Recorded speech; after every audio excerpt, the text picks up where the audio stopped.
We have a unique nation, a republic, like no others. And so this must be unique. This will be our nation's capital.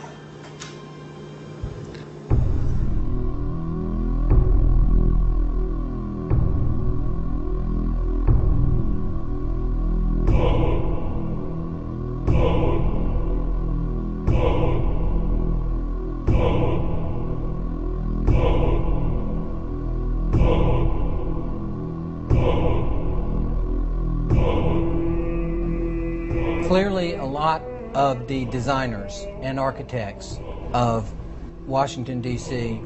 were Masons, starting with George Washington himself, who was a guiding force. I do not believe that there are any secret plans or designs related to Freemasonry. Well, it was definitely designed according to Masonic principles. The streets are laid out that way. The buildings are laid out that way.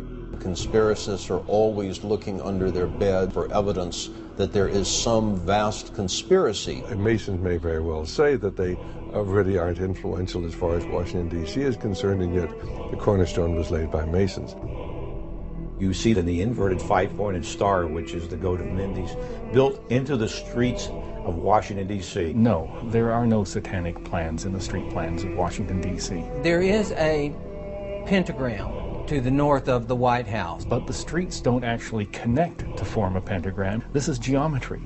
It happens. No one could have that happen accidentally. The anti-Masons want to show that there is some demonic conspiracy. It's Baal worship. That's what you're involved in. That is what Masonry is based upon, the power of the dragon. In a word, hogwash. When you want to talk about symbols and what they mean, you really have to look at who's authored these symbols. With symbols, there are always multiple levels. Symbols reveal and they conceal. And that's why they're used, and that's why they're so important. They reveal to those who have eyes to see and ears to hear. If I would have told you this 15 years ago, I might have gotten shot. When they're shooting at you, you know they're serious.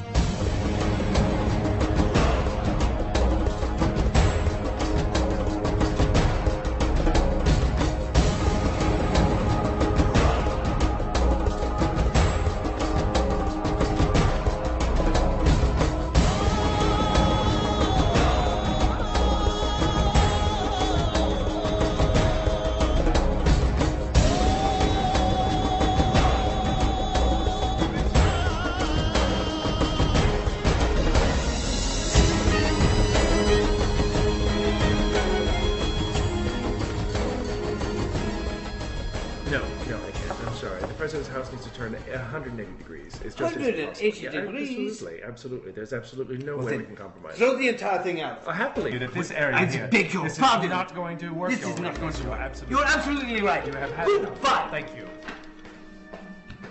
From its beginning, the design for Washington, D.C. has been a source of conflict and heated debate. George Washington, Thomas Jefferson, a temperamental French architect, a famous African-American, and a mysterious surveyor would set in motion a project that would span the next 150 years, with no end of controversy in sight. But beyond debates at an internal level, the very layout of the city is continually under suspicion. Arcane symbols and mythological designs, both inside and outside government buildings, have caused many to wonder if the city somehow represents a hidden agenda.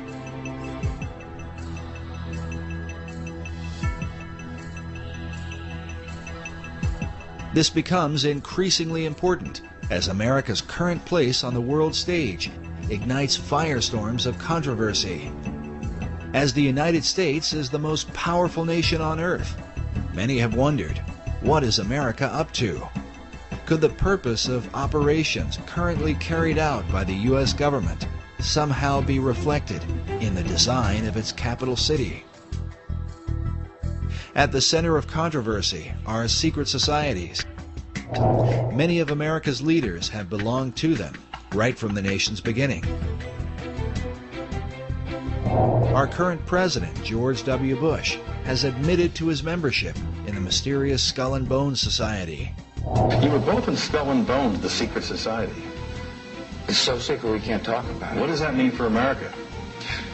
The conspiracy theorists are going to go wild. I'm sure they are. I don't know. I haven't seen the web. Number 322? Skull and Bones has to be the most powerful, one of the darkest of all secret societies that exists on this planet. It is about greed and it is about power. The idea for Skull and Bones is said to have come out of Germany in the early part of the 19th century.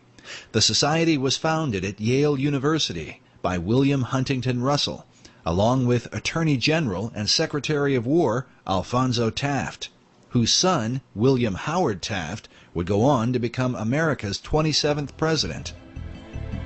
Some believe the Society's foundation demonstrates a clear link with what may be the oldest society of all, Freemasonry.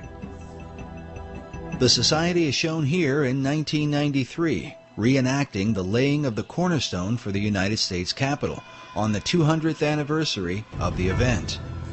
Know all of you who hear me, we proclaim ourselves free and lawful Masons, true to the laws of our country, professing to revere God and to confer benefits upon mankind. This is the ceremony in which Senator Strom Thurmond, himself a 33rd degree Mason, took part. Senator Thurmond, we would like you to join in this. Since the William Morgan incident in 1826, when Americans uncovered a secret cabal working inside the government, the presence of Masonry in places of power has always sparked debate.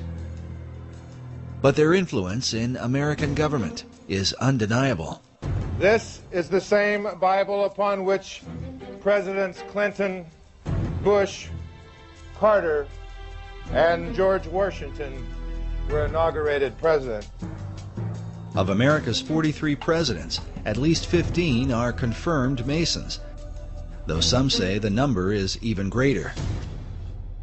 In addition to the Capitol, the Freemasons have laid the cornerstone for every major building in Washington, D.C.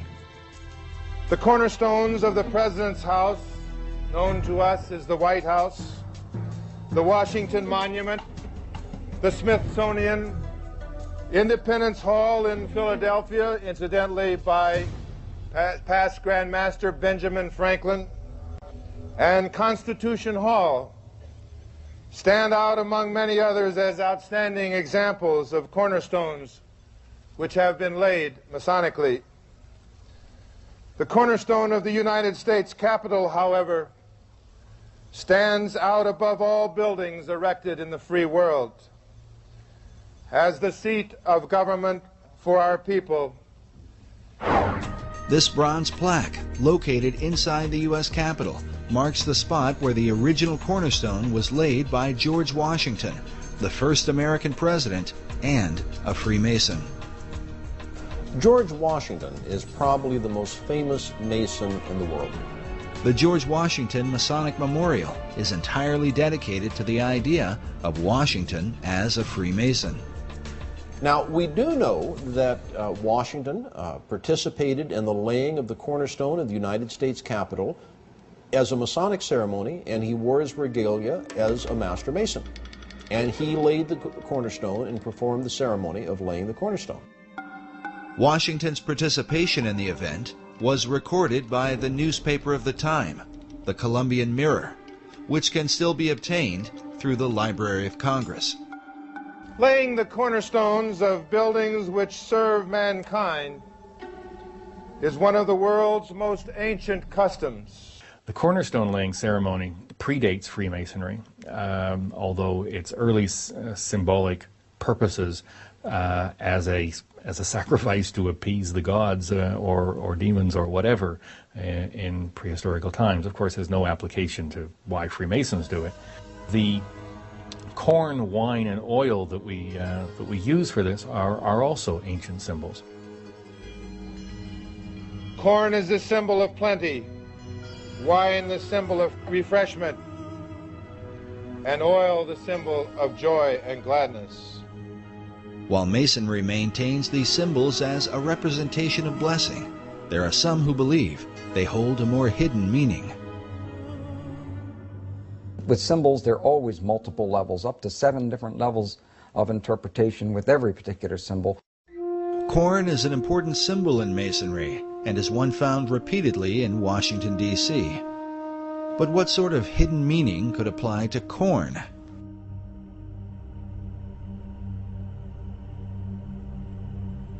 In Hebrew, the word for corn is Dagan, which became the name of a Babylonian god. Some believe the same god was adopted by the Phoenicians under the name Dagon. While Dagon was often worshipped as the fish god, he was also the god of corn. His son was known as Baal, who was often called the son of Dagon or the son of corn. Now, corn, of course, if we're talking about pre-New World times, would be any grain or wheat. To complicate matters further, in the Old Testament, we find the children of Israel offering corn and wine and oil to Yahweh, the God of the Bible. Yet at some point, God's anger was kindled against them for turning the sacrifice into idolatry. In the book of Hosea, God says of Israel, "She did not know that I gave her the corn and wine and oil, which they prepared for Baal." Notice again this Phoenician version of Baal, as a bearded man with strong features. Could Baal have been the model for the bearded male images that appear throughout Washington, D.C.?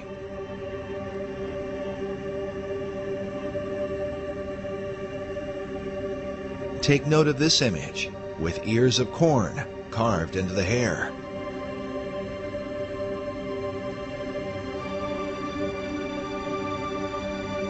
According to legend, Baal was once slain by the god of death and taken into the underworld.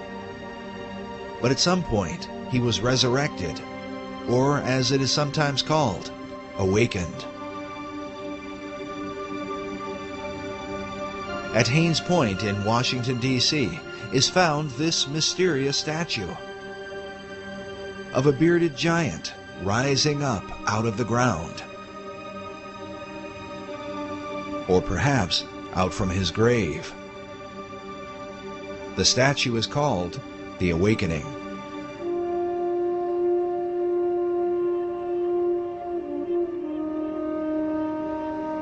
According to the Masonic Encyclopedia, another symbol for resurrection is the Egyptian obelisk, which is the shape of the Washington Monument.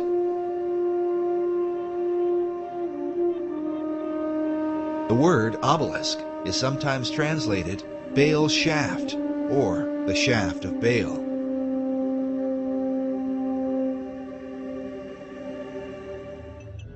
As a result, critics of Masonry argue that Baal, not Yahweh, is the real God to whom Masons perform their ceremony. It's not until you get to the Royal Arts degree that all of a sudden you realize who God is, or what the name of God is. It's hidden for a long time. In fact, you're told that there's this hidden word you're supposed to search for. But it's not until you finally get to that degree that you realize that his name is revealed.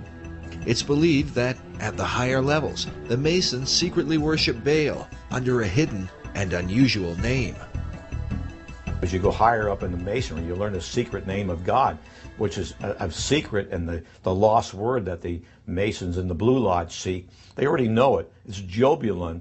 It's a combination of Jehovah, Baal, and Osiris. It's a deity that is not the God of Abraham, Isaac, and Jacob. But nowhere in that Scottish Rite degree, and I have to stress that this is an additional degree, this is not a part of regular craft Freemasonry, nowhere in that additional degree is there ever any suggestion that Jubelon is the name of a god.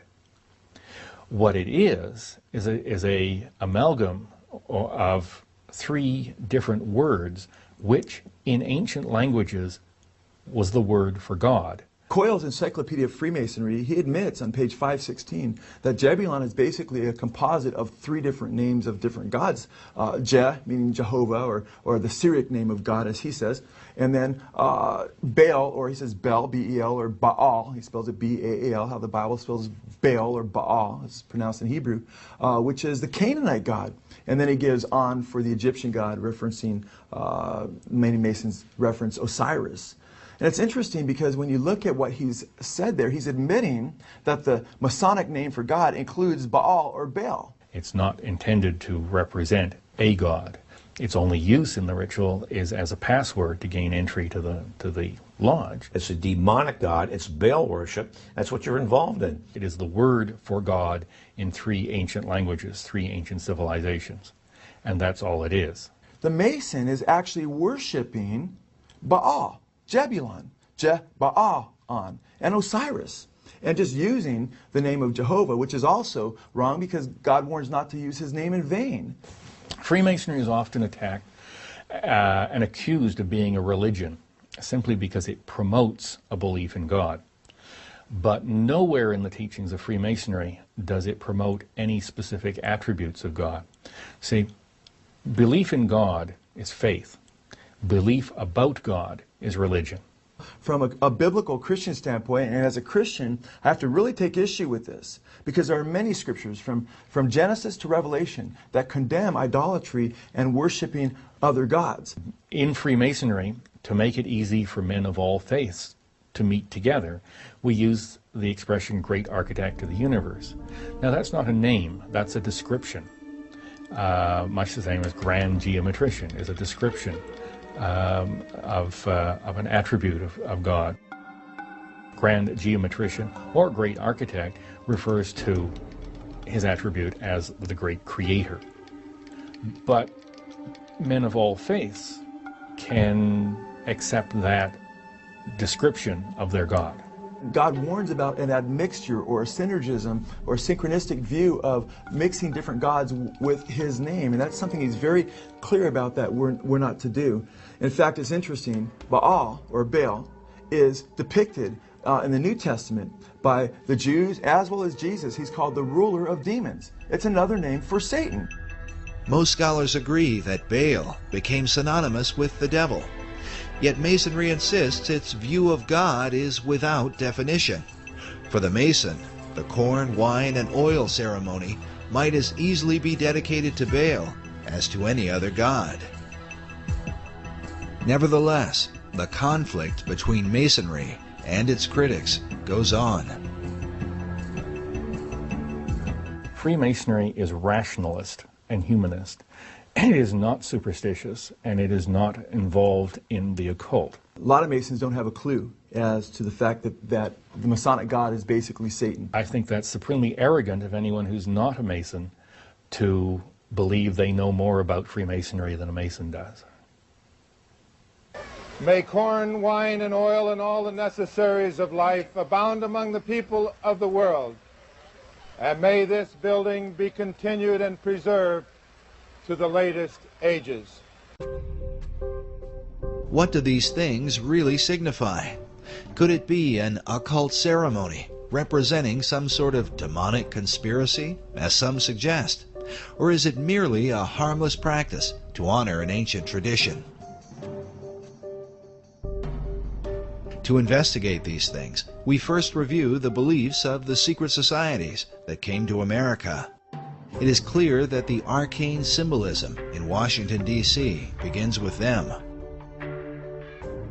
When you want to talk about symbols and what they mean, you really have to look at who's authored these symbols, what was their intentions. Well, I think it's obvious that anybody who has the eyes to see can see that Washington, D.C., and indeed many other state capitals are festooned with occult symbols.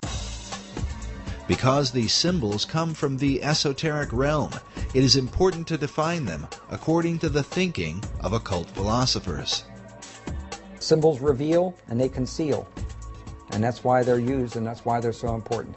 They reveal to those who have eyes to see and ears to hear, and they conceal from those who do not have the eyes to see or ears to hear.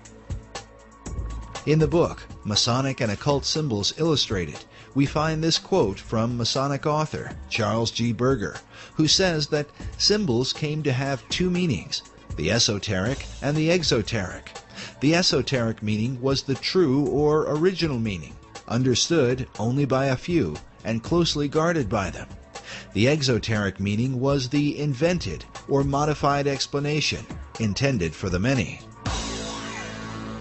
This practice dates back to ancient Egypt and is explained by Dr. Robert Hieronymus, a member of a secret society called Co-Masonry, and author of the book Founding Fathers, Secret Societies. As with all secret societies, you have levels, and if you're on the lower levels, you don't even know they're upper levels. They don't even tell you. You bump into it by accident, or someone comes along. Now, in Scottish Rite, that's something different, you know, because they know that there's a...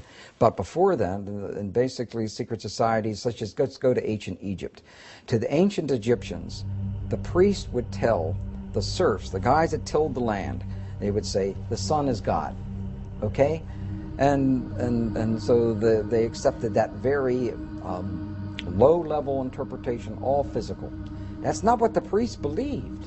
What the priest believed, there was a second level. The priest believed that, nope, the physical sun is not the supreme being. It's the spirit which flows through the physical sun that is the supreme deity. However, there was another level, and the priests didn't even know it. It's those that were involved and elevated to if I would have told you this 15 years ago, I might have gotten shot. That's what we're talking about. What we're talking about is the star Sirius. The dog star. The dog star, because the dog star was everything to the ancient Egyptians.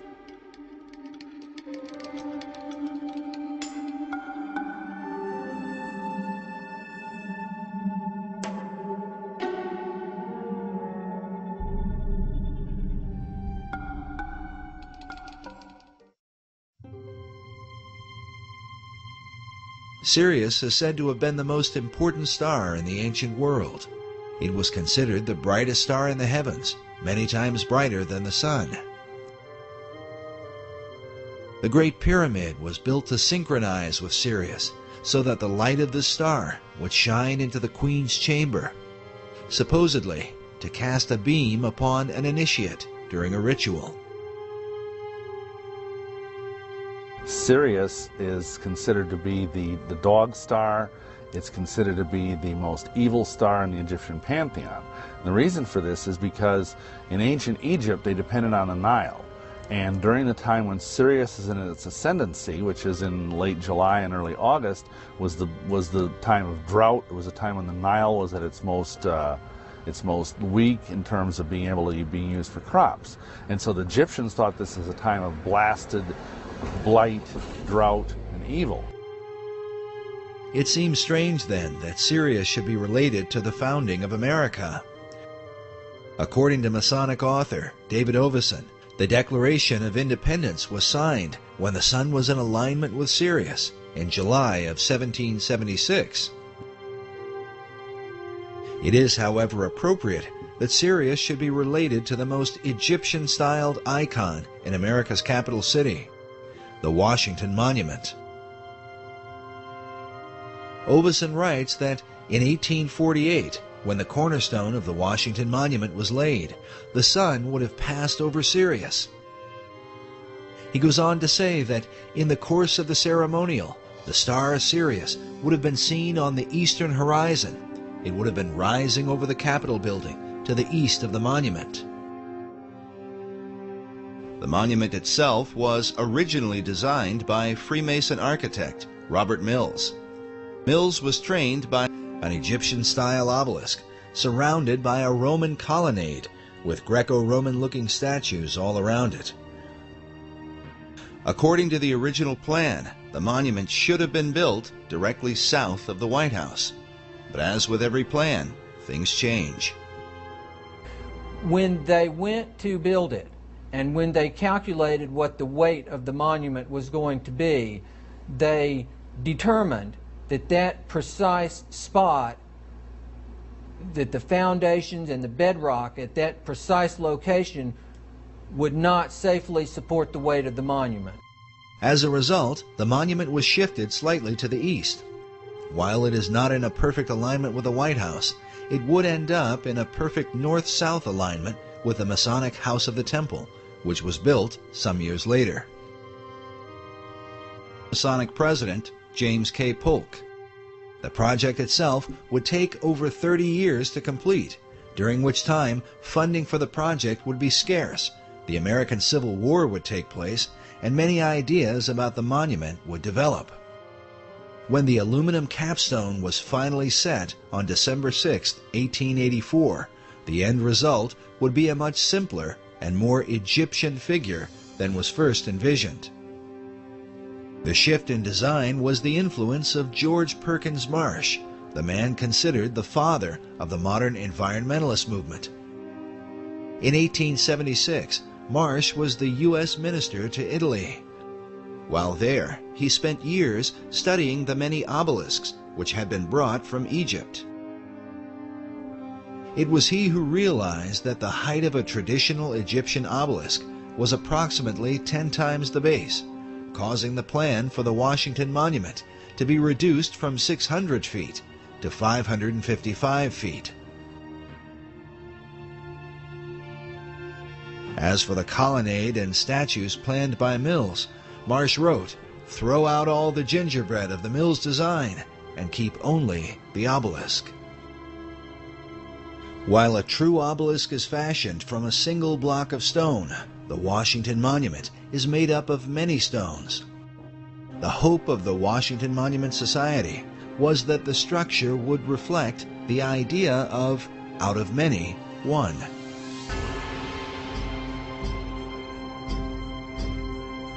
Meanwhile, the pyramidion at the top is made up of 13 levels, just like that of the pyramid on the Great Seal of the dollar bill.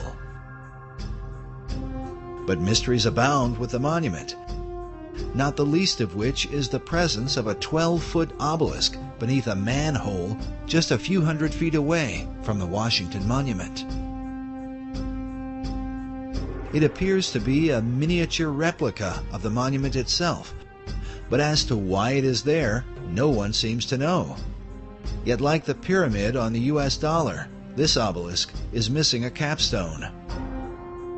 Meanwhile, Masonic author David Oveson is convinced that the Freemasons who signed the Declaration of Independence on July 4th and who laid the cornerstone for the Washington Monument on that same date would have been familiar with the rising of the Egyptian dog star Sirius, as it is an important symbol in Freemasonry. Interesting thing about all of Freemasonry is that symbolism is ultimately very important. They don't put a lodge in the East because it's a nice place and it looks good. They put it in the East, the masters have put it in the East, so because it's the rising sun. It's the rising sun, you're catching the energies of the light. As Dr. Hieronymus revealed earlier, the real light shining in the East for the Egyptians was not merely the sun, but the light of the dog star, Sirius, which some believe holds a more sinister implication. This dog star also has relations to the idea of modern-day ceremonial magic and modern-day masonry.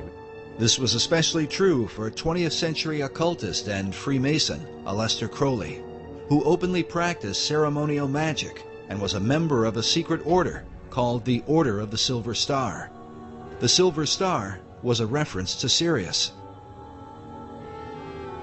Masons teach that at the center of every Masonic lodge there's a five-pointed star right underneath the altar upon which the candidate is obligated. But the thing is, what they don't tell you is that five-pointed star represents Sirius, which is regarded as a satanic symbol.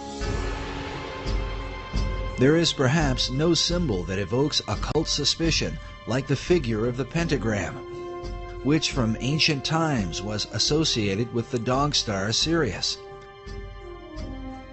Masonic philosopher Albert Pike wrote that Sirius still glitters in our lodges as the blazing star.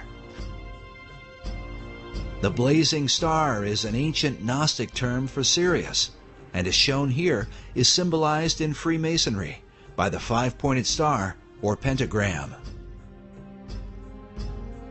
According to Pike, this symbol in Masonry dates back to the pentalpha of the Greek philosopher Pythagoras. The pentalpha gets its name for the 5 alphas or Greek letter A's which make up its composition. Typically in Freemasonry you see the five-pointed star with the nose point down.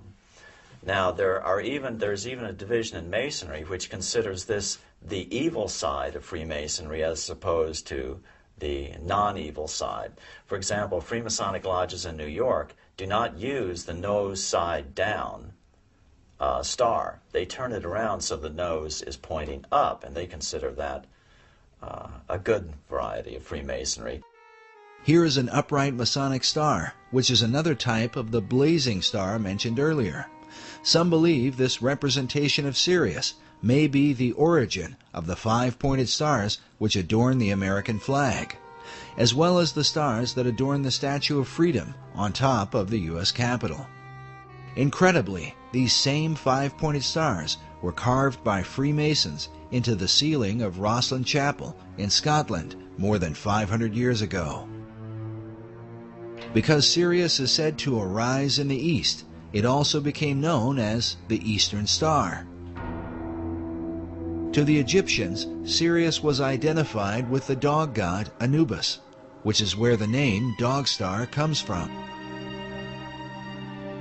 Anubis was said to have guarded the gates of death and was the protector of mysteries. Meanwhile, the Romans recognized Sirius as Janitor Letheus, or the keeper of hell. These dark associations may be the reason for the sometimes grim view of Sirius and the 5-pointed star that represents it.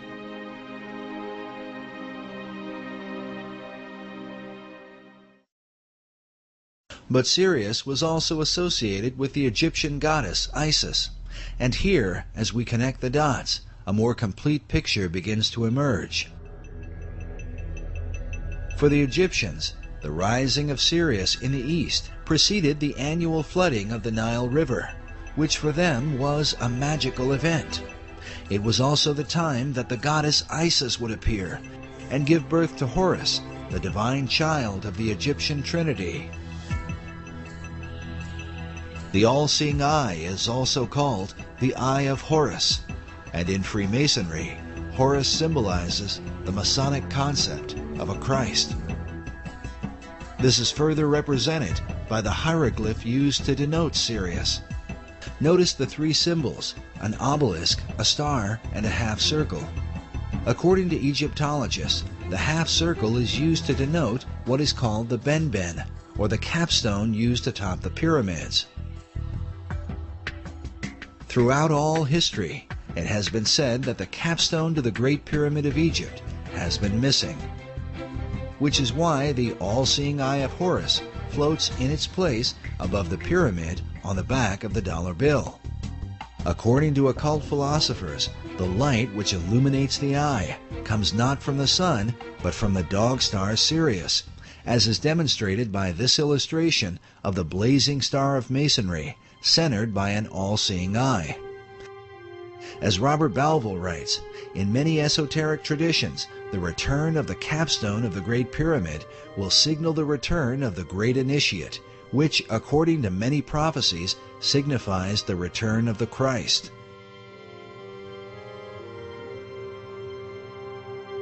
Albert Pike describes the Masonic Trinity as expressed through Sirius and the symbols that are seen in most all Masonic halls. Notice this image with the sun on one side and the moon on the other, while the all-seeing eye sits in between with light blazing behind it. Pike writes that the sun and moon represent the 2 grand principles, the male and the female. Both shed their light upon their offspring, the blazing star, or Horus.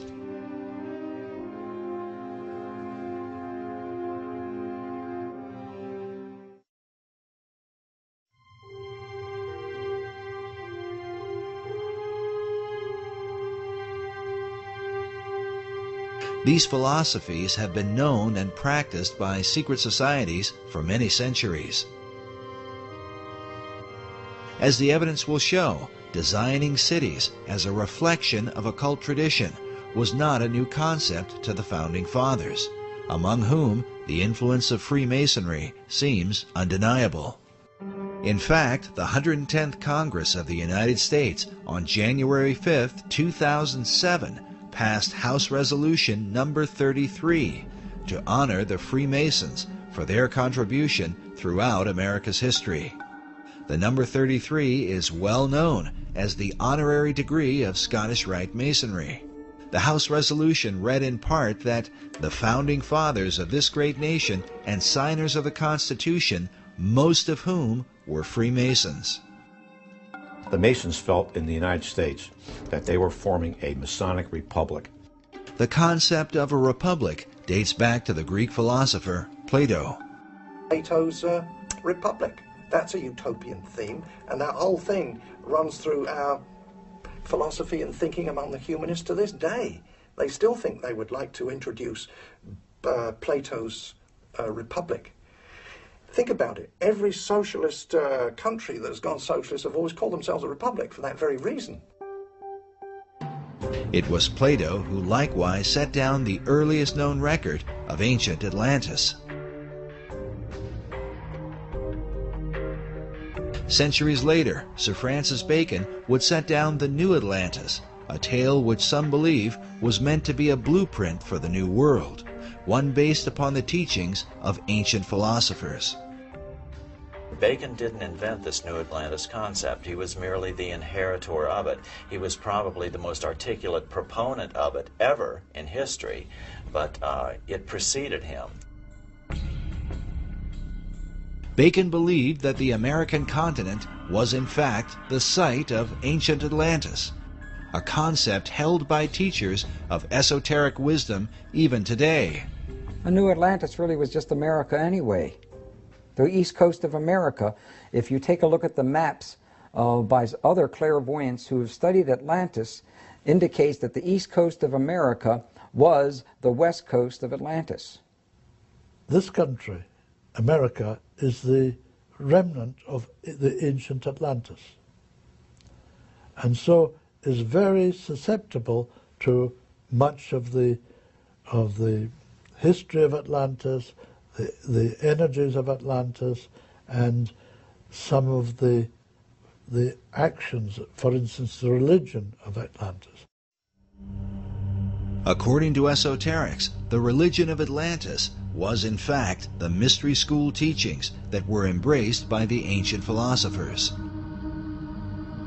Yet it might be said that none have been as prolific on this subject as 20th century philosopher Manly P. Hall, who wrote such books as The Secret Destiny of America and America's Assignment with Destiny. It was Hall that many Freemasons are said to have called Masonry's greatest philosopher. In 1934, Hall founded the Philosophical Research Society in Los Angeles, California, an organization dedicated to exploring the wisdom of all the world's traditions. It began in 1934, and I think in this building, the library itself was finished in 1936. This is one of the leading wisdom libraries in all of North America, if not the most comprehensive itself. The Philosophical Research Library has been highly regarded by esoteric students from all over the world. It is composed of books and artifacts collected by Manly Hall throughout his lifetime. Among those who revered the library was President Franklin D. Roosevelt, a Freemason and student of esoteric tradition. And Mr. Roosevelt himself, you know, back in 1942, after the Pearl Harbor invasion, sent some of his people here to microfiche the works in this library because he looked upon it as a national treasure. He wanted to preserve it. When Hall died in 1990, his role as president of the society was succeeded by Dr. Obadiah Harris. Manly Hall, who was a young Canadian philosopher, sage type, envisioned re-establishing what he called the little Alexandrian library, which was, as you know, destroyed. He was very fortunate in that as he was giving a talk, he was still in his early 20s, a baroness, oil baroness, from Ventura, who owned most of the oil wells in Ventura County, told him that she was going to take care of him for the rest of his life, that no matter what he needed, to let her know that she would see that he got it. And that she wasn't really joking, because I've looked at the records, and back in the early 30s, when most of the country was in depression, I don't know if California was really in one, but most of the world, the country was, she was giving him $50,000 and $100,000 at a time to go around and search out this wisdom literature in manuscript form and in book form. This proves interesting because much of Hall's highly financed research was dedicated to investigating the founding and purpose of America. Through his research, Hall became convinced that America had a secret destiny that was known by the arcane societies of the ancient world. Was it this information that compelled FDR to preserve Hall's literature? Like Hall, FDR also believed that America had a rendezvous with destiny. Hall's connections to the White House and FDR are mysterious, but do not end with the library. Hall was also involved with a mysterious Russian mystic named Nicholas Roerich. Roerich was a Rosicrucian and member of the Theosophical Society. He was said to be a kind of spiritual mentor to Henry Wallace, a 32nd degree Mason who would become FDR's vice president. It was Roerich's influence that inspired Wallace and ultimately FDR to place the Great Seal of the United States on the back of the dollar bill, with the words Novus Ordo Seclorum, the new order of the ages. Dr. Harris, can you tell us about this statue here? Oh well, this would be a very favorite thing to Manny Hall. This is Nicholas Roerich. Today, a statuette of Nicholas Roerich can be found at the PRS Library. Well, actually, he lived even in the 20th century up until... What impact could the beliefs of men like Roerich and Manly P. Hall have had on the highest levels of America's government? They jumped a few decades from the New Deal, because the Novus Ordo Seclorum can be translated to the New Deal in English as easily and readily as to the New Order or the New World Order. I truly believe FDR believed that he was creating a New World Order out of the Depression, and that he had with him and had, you know, encircled himself by people who would facilitate that dream. These visions of New World Order or New World, the world of democracy, that's a part of the very soul that gave birth to this country. As the United States was born, the design for its capital city would begin under the leadership of President George Washington, who was himself a master mason. 150 years later, the fulfillment of its major construction, with such buildings as the Jefferson Memorial, the National Archives, and the Pentagon, would be completed under the leadership of another Masonic president, Franklin Delano Roosevelt. But was the city erected to represent the country's concept of liberty, or to reflect an ancient belief in America's destiny? According to Hall, Freemasonry plays a pivotal role in bringing forth this ancient plan. Manly P. Hall was a Freemason, wasn't he? Right, he was a 33rd degree Mason. He was really important as far as trying to figure out what the goals of Freemasonry are in this age. He gives you hints, just incredibly important hints at what they're all about at the root level, what it is they're really striving for, what is their core inner doctrine, which they really don't like much revealing to the rest of the world. According to Hall, one of the chief secrets of Masonry, handed down through the centuries, was the concept of democracy, which was said to be a threat to the kings and monarchs of the ancient world, who ruled by divine right. Yes, it had to be secret because the idea of democracy was worse than heresy. It was treason. Nevertheless, these societies were determined to bring forth their great plan, no matter what the cost.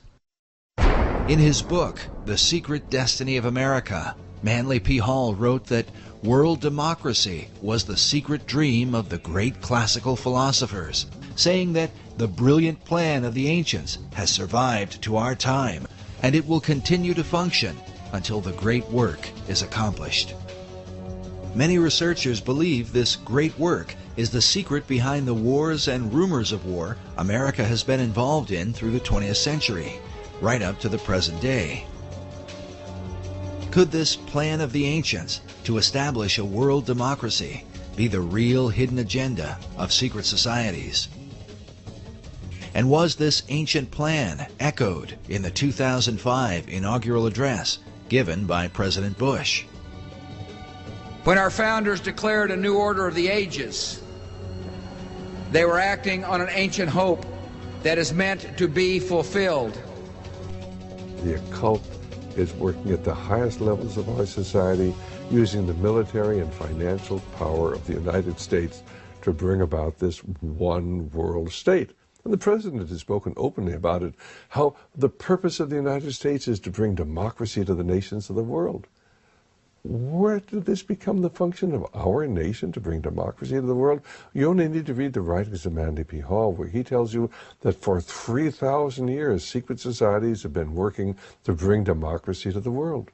You read President Bush's speech, before the Association on Democracy, the National Association on Democracy. He tells you for 2,500 years, people have been working to bring democracy to the world. Yet the ancient philosophers recognized that a true democracy could only be achieved by a society of perfected men.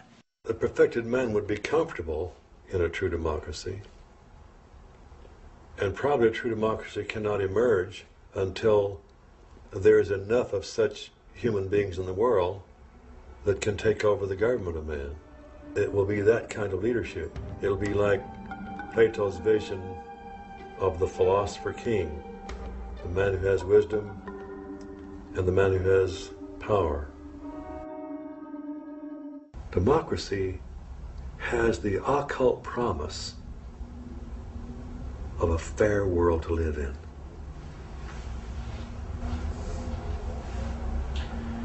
Now, you mentioned the occult promise. How would you define a term like that for an audience who's... Well, probably define that term by saying that promise Can you explain the word occult? Well, it's obscure. It's hidden, not visible to the normal eye. So an occult promise is something that is inherent, but only visible to those who have that inner vision. So a fair world is a kind of occult promise at the heart of democracy. But is this occult promise part of America's Christian heritage? And if not, could this account for why the many symbols that adorn America's capital city come not from the Bible, but from the ancient mystery religion? And if America were really, truly a Christian nation, what would all of these mythological characters be in our city? Certainly the Christian influence was very strong. From the Christian point of view, we were formed as a Christian nation. But from the occultist point of view, and those associated with astrology and the ancient mystery religions, America was, of course, and Washington, D.C. was to represent their position. So you've had the two forces, in America ever since its formation. While it seems that most of America's leaders have upheld Christian ideals, their reason for doing so is often questioned. If they were Christians, why would they erect monuments to pagan gods and goddesses? And if they were pagans, why confess to Christian ideals? Manly Hall suggests the reason may have been one of self-preservation. He argues that because of the persecutions of organized religion in the Old World, the secret societies employed even greater methods of secrecy to protect their occult philosophies, making themselves sound as though their beliefs had to do with Christianity, which was the dominant belief in Europe, and eventually America. He says the pagan intellectuals reclothed their original ideas in a garment of Christian phraseology, but bestowed the keys of the symbolism only upon those duly initiated and bound to secrecy. It is for this reason that all secret societies have an initiation process whereby members are bound by blood oaths not to reveal the secrets of the order. A chief factor that contributes to confusion about the beliefs of America's founders is the presence of Rosicrucianism.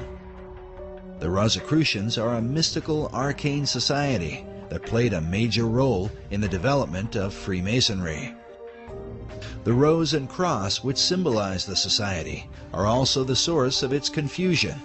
The rose is the symbol of secrecy and represents the pagan mystery religions, while the cross symbolizes Christianity. Rosicrucianism is when the two are combined.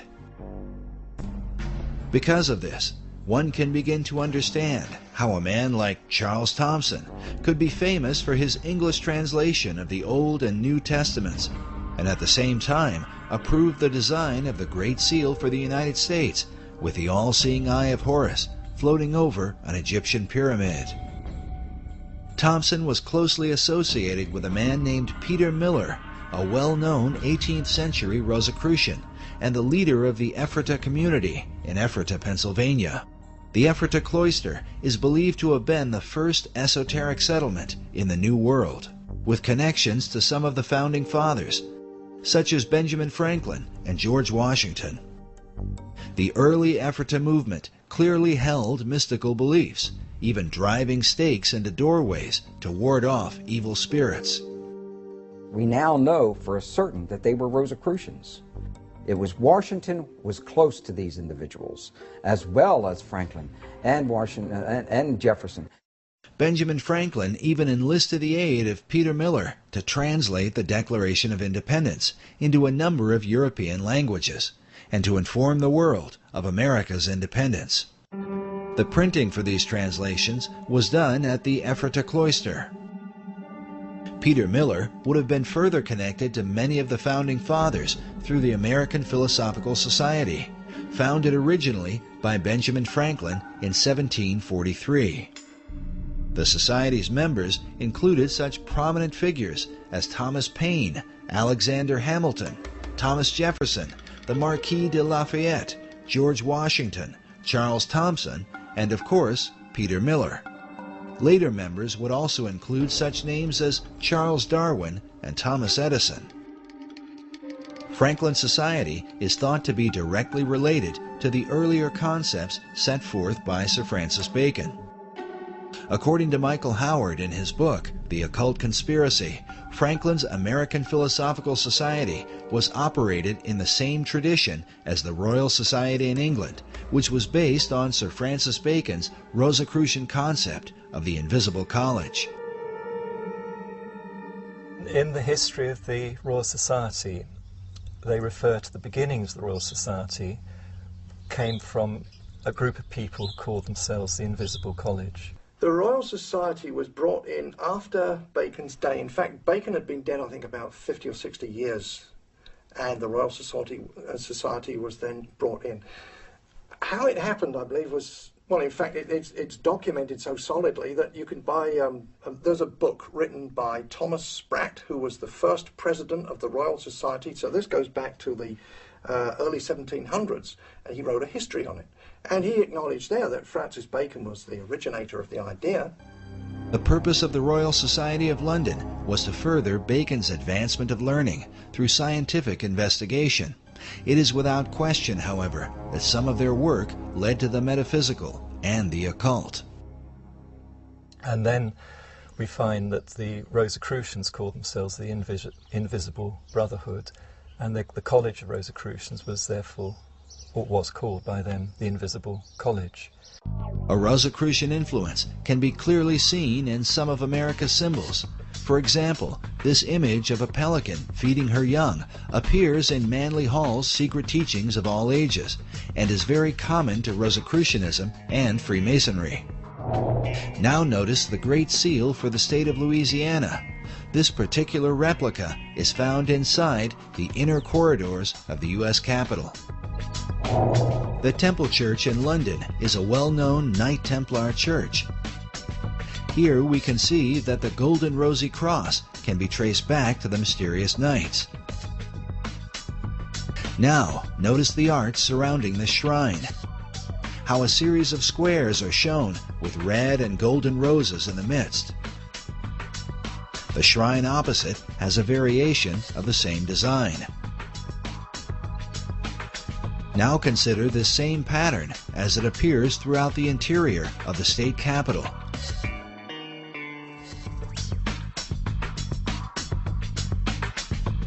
Inside the old Supreme Court room,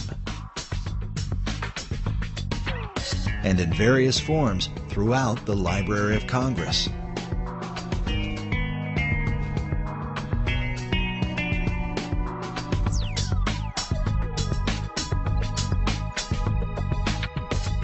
Sir Francis Bacon became the chief of the Rosicrucians in England. His famous saying, "Knowledge is power," is found written inside the Library of Congress, while a statue of Bacon can be seen on the upper level. Elsewhere in the main library is a Baconian passage from his collection of essays. It reads, "The inquiry, knowledge, and belief of truth is the sovereign good of human nature." This saying is found over a statue representing philosophy. Could this be an indication that Baconian philosophy governs the New World concept? Bacon took his inspiration from the goddess Pallas Athena, known for her helmet of invisibility. Pallas Athena images also turn up throughout Washington, D.C.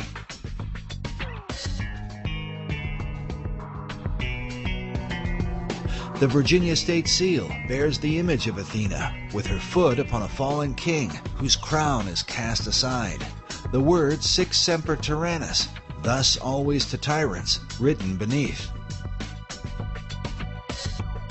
To the Romans, Athena was called Minerva.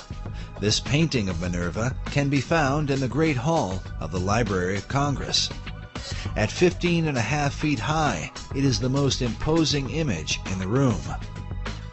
Notice she holds a spear that comes like a ray of light from the sun, with a traditional helmet of Athena at her feet. This particular work was done by 19th century artist Elihu Vedder. Vedder was known as a symbolist painter whose style was part of a movement that can be traced to France during the 19th century and an art house called the Salon de la Rose Croix. Yes, they were a group of Rosicrucian artists known for promoting symbolic and often bizarre imagery, some of which, like the image of this satyr, seems to be repeated inside the Library of Congress.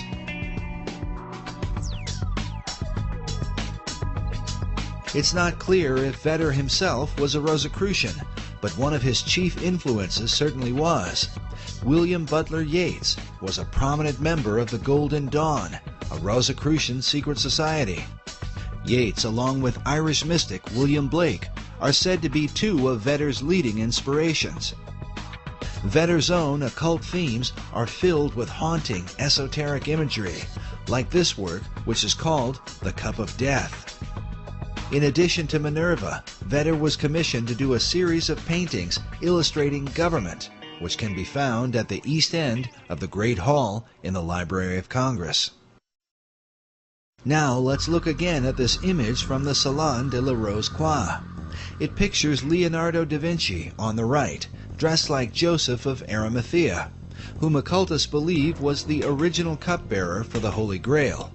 Beside him is Dante Alighieri, dressed as a Knight Templar. By now, most people are familiar with Da Vinci's arcane background thanks to Dan Brown's Da Vinci Code. Most are also familiar with Dante's Inferno, representing the many circles of hell. But according to Michael Howard, Dante was no ordinary writer. He was in fact a Rosicrucian Grand Master who wove Rosicrucian philosophies into his writings. Masonic philosopher Albert Pike wrote that it was Dante who first publicly expounded the symbol of the Rose Cross. Something partly seen in William Blake's sketch of Dante's Paradise, with a cross in the center. But now look at this drawing done by famed artist Gustave Doré. The title of Doré's illustration is, quote, "The Saintly Throng in the Form of a Rose." This statue of Dante, holding a copy of his Divine Comedy, is found in Meridian Hill Park in Washington, D.C. This is the same park that is said to have marked the sacred 77th meridian upon which Washington, D.C. was built.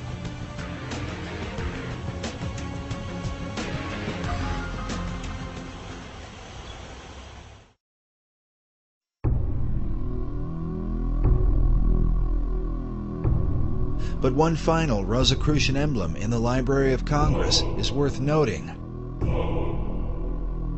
High up in the ceiling, in between two faunish-looking figures with serpents for legs, is what appears to be a traditional crucifixion. But behind the Christ-like figure on the cross is a black, double-headed phoenix. The words in Latin that encircle the image come from Psalm 17:8, a psalm that is often employed in Rosicrucian writings. It reads, "Under the shadow of thy wings, protect us." The question is, whose wings are providing the protection?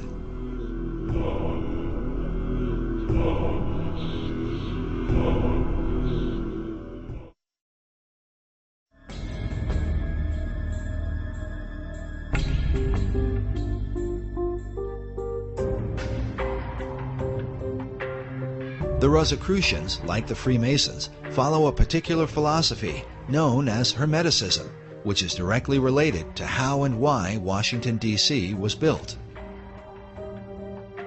The origin of this philosophy dates back to the deepest recesses of the ancient world, and to what has been one of the most dominant subjects in archaeological and metaphysical research through the 19th and 20th centuries, the lost empire of Atlantis. In Plato's dialogue, the entire authority of the Atlantis tale is based on the reputation of Solon, the Greek poet and lawgiver. Plato cited Solon as his source of information concerning the Atlantis story. And Solon said that he got his information about the Atlantis story from the priesthood of ancient Egypt during his time there, which was extensive. He is featured prominently in the Hall of the Lawgivers in the Capitol building, and he is also featured prominently on the pediment on the back of the Supreme Court building. The pediment above the east entrance of the Supreme Court building features Moses holding the two tablets of the Ten Commandments. To his right is Confucius, the ancient Chinese philosopher, while on his left is the Athenian lawgiver, Solon. Solon, was one of the 7 wise men of Greece. Seemed to be very realistic about what he knew, which we knew where he got what he knew entirely, but he passed it on to Plato. So in the old Atlantis that was in legend, at least, although it seems like that Solon and Plato really believed it existed. Atlantis is significant to understanding the secret societies, as it is said that all the mysteries believed by them have their beginning in this ancient empire. Well, it's this concept that there is ancient, mysterious, magical knowledge, which we initiates only can provide to you, and goes back to the time of Atlantis. All knowledge, the power to heal, the power to destroy, godlike powers hidden within secret societies. The ancient mystery religion is said to have been carried in secret to preserve the teachings through the Dark Ages. It's believed the mysteries were adopted by the Knights Templar, who brought them back to Europe when they returned from the Crusades. Templars came over to the Holy Land, and this is where the Templars got a lot of their kind of outre heretical ideas that later on got them in a lot of trouble. In England, the mysteries were adopted by men like Dr. John Dee, and later by Sir Francis Bacon. When Bacon sent his secret societies to the New World, the mysteries came with them. In short, the ancient mysteries represent the pagan beliefs of Rome, Greece, Babylon, and Egypt. And before that, it's said to Enoch, who was the great initiate and king of Atlantis. And it said all the teachings come from Enoch. Enoch is mentioned in the book of Genesis, where it says that Enoch walked with God, and he was not, for God took him. The biblical Enoch was then adopted by the ancient occult philosophers, who transformed him into a synthesis of various pagan gods and wise men. According to Masonic historians, Enoch was later known as Hermes to the Greeks and Mercury to the Romans. Among the Egyptians, he was called Thoth, and the Book of Thoth is said to be a collection of his wisdom. Enough cannot be said about the esoteric version of Enoch. When Dr. John Dee made contact with angelic beings, they supposedly communicated a system of magic to him based on the Book of Enoch. Today, this system is widely practiced and is known as Enochian magic. Yet it is Enoch's identity as Hermes that seems most prevalent in the mysteries. And hence the term Hermetic. And supposedly there was this great, awesome teacher of occult lore who was known as Hermes Trismegistus, which means thrice greatest Hermes. And he produced this book that's called the Divine Poimander. And this is kind of like, if you will, a Bible of ancient occult lore. It was Hermes who was said to be the first to discover the zodiac and invented the art of communicating knowledge to the world.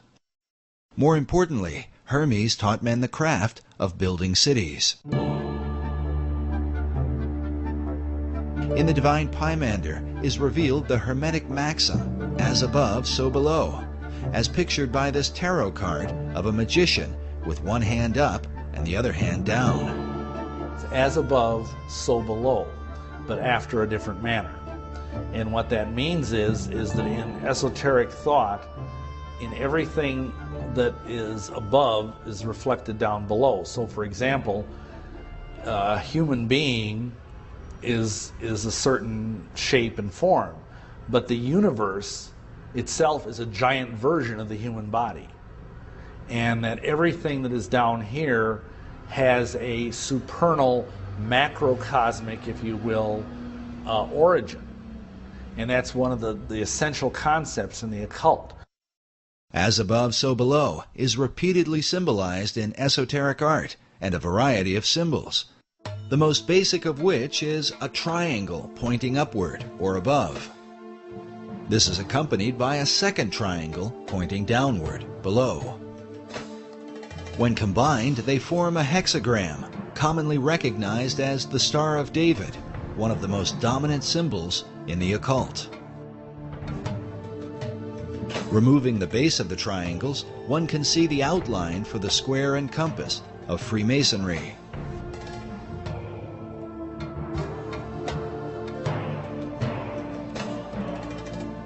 This next image shows what Manly Hall called the God of Reflections. He is called the Ancient One, perched over a pool of water that reflects his image. Notice also how the placement of his arms and the crown upon his head form two triangles like a Star of David, while on his chest is a Maltese cross positioned upward and then reflected again down below. Esoterics believe this same principle of reflection can be found in nature, with bodies of water providing a mirror as a picture of the Hermetic maxim. With this in mind, consider the placement of the reflecting pools in our nation's capital. Before the Washington Monument, the U.S. Capitol, the Lincoln Memorial, and the Supreme Court.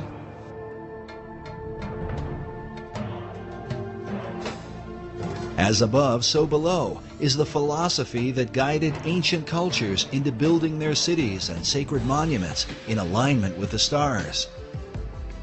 While mystical sites like Stonehenge, the pyramids, and Easter Island are all examples of this practice, modern researchers believe that with them is the design for Washington, D.C.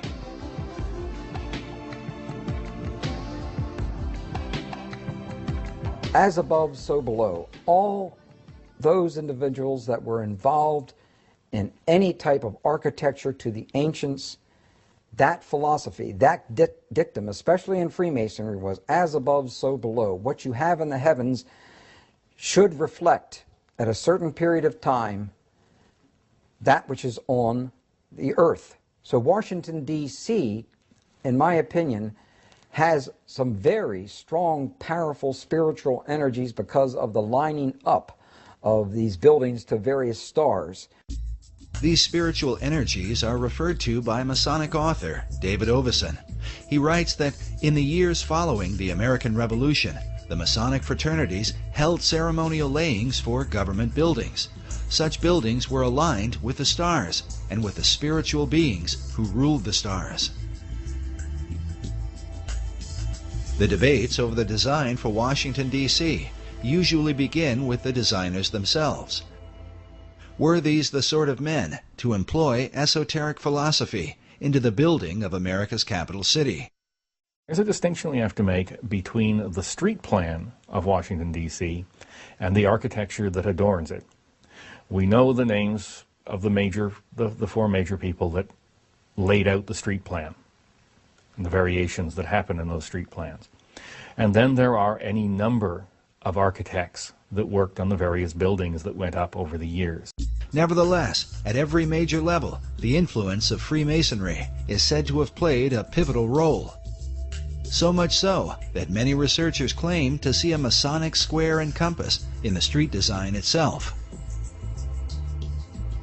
Clearly, a lot of the designers and architects of Washington, D.C. were Masons, starting with George Washington himself, who was a high-ranking Mason and who was a leading force and a guiding force for both the location of the city and the layout of the city.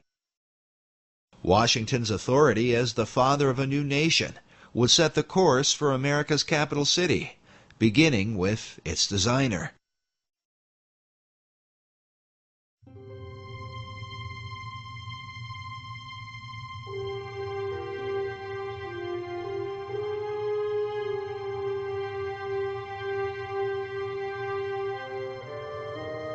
George Washington was still president during the time that the plan for the city was conceived. He was known as a temperamental Frenchman, sometimes difficult, if not impossible, to work with. He, as I understand it, felt very strongly about the plan that he developed for the street layout of the city. So much so that when minor changes were suggested, he became irate. Oh, Absolutely not. No changes. No changes. But nonetheless, if you look at his original plan, which is, of course, available, you can see maps, his map, and it is very similar to the current layout of the city. L'Enfant insisted his original design be followed to the letter, something that would later lead to his dismissal from the project. Yet even so, one Masonic author writes that the early architects responsible for individual buildings did attempt with considerable success to honor L'Enfant's master plan. He goes on to call it an arcane schema to be established with the aid of interested masons.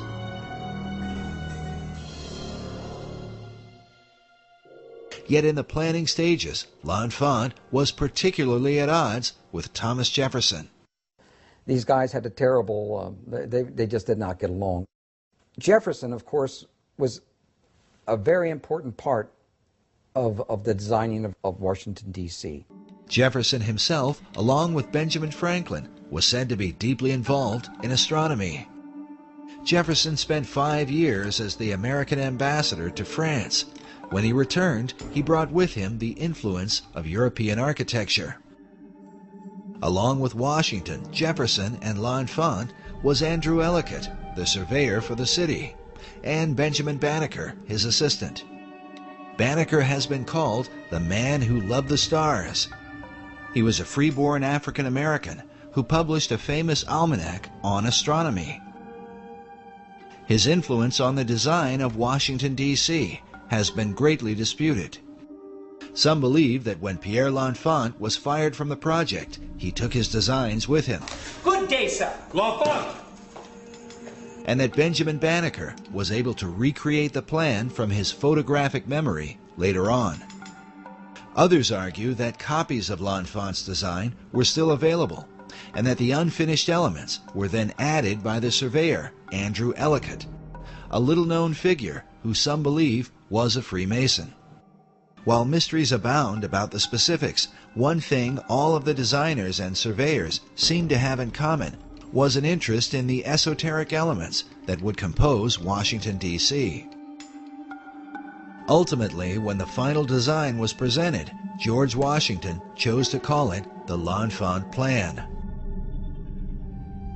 Perhaps the most influential researcher into the L'Enfant Plan and the mysterious, arcane elements of Washington, D.C. has been David Oveson, who wrote the book, The Secret Architecture of Our Nation's Capital. In his book, Oveson argues that the real mystery of Washington, D.C. is to be found in Federal Triangle.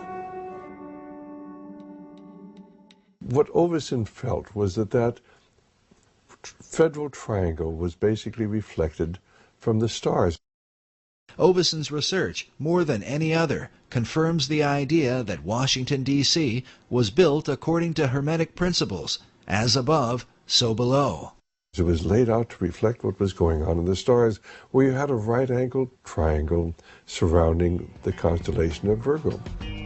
The right-angled triangle surrounding Virgo is partly reflected in the layout of Federal Triangle and symbolizes the Pythagorean theorem.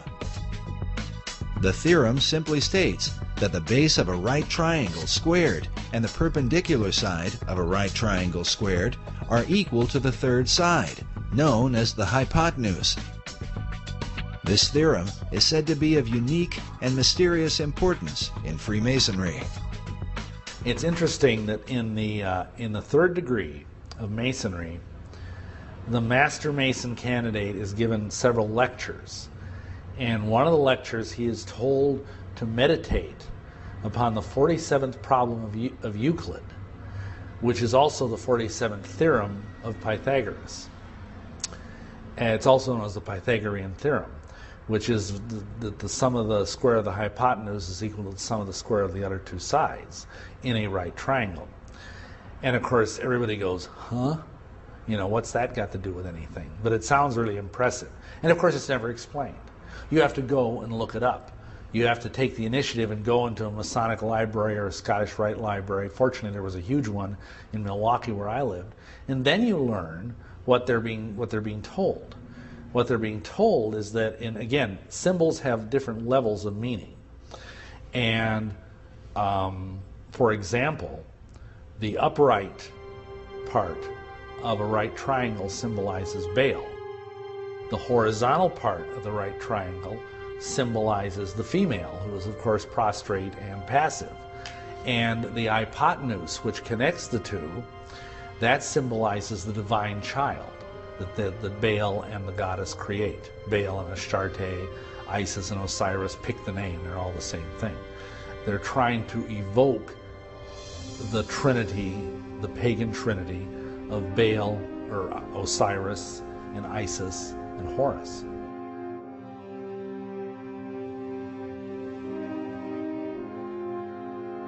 The squared elements of this Pythagorean trinity resemble the letter Y. In his book, David Oveson suggests that Washington, D.C. was intentionally placed at the split of the Potomac and Eastern Rivers to symbolize this Pythagorean Y.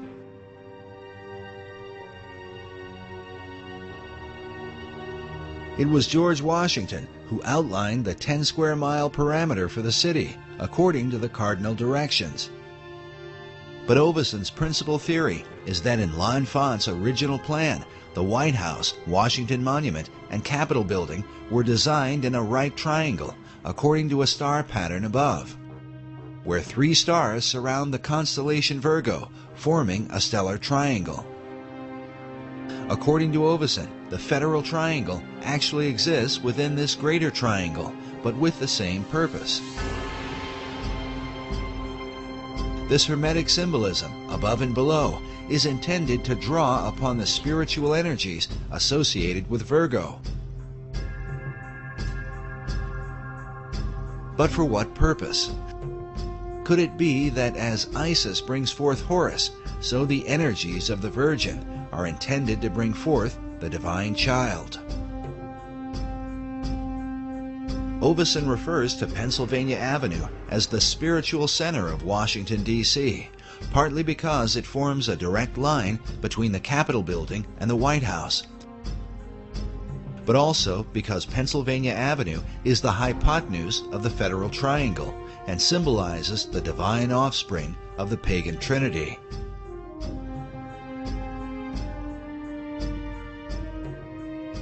The divine child is supposed to be the, for lack of a better word, the New Age Messiah. He's supposed to be the product of the coming together of the cosmic feminine forces and the cosmic masculine forces to produce a synergy. This synergy of the masculine and feminine is said to be a key understanding of all occult doctrine. These are the positive and negative, like the black and white imagery of yin and yang. Sir Francis Bacon held to these ideas through the gods Apollo and Athena. Bacon took his mystical views from the teachings of Kabbalah. You know, in Kabbalah, it's taught that a man and a woman is a complete vessel, and that's the only way for the holy light to be held entirely. This concept of completion is further defined by the esoteric concept of alchemy. In Arabic, the term for chemistry is alchemia. In the European languages, that becomes alchemy, but it's an Arabic term that simply means the chemistry. The chemia, chemistry. Alchemy is like divine chemistry. You could use that as a term. It's about transformation. It's about transformation of the lower self to the higher self. Some use the symbolic expression of lead to gold. This divine chemistry is sometimes called the chemical marriage or wedding.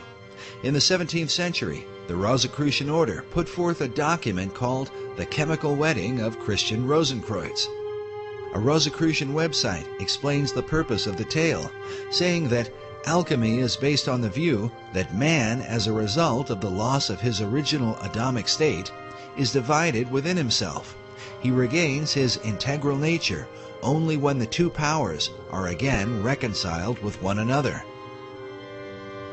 And so, just as there was an Adam and Eve, there's a husband and a wife, there's a man and a woman, because it's two different qualities, positive and negative, and together they make the whole.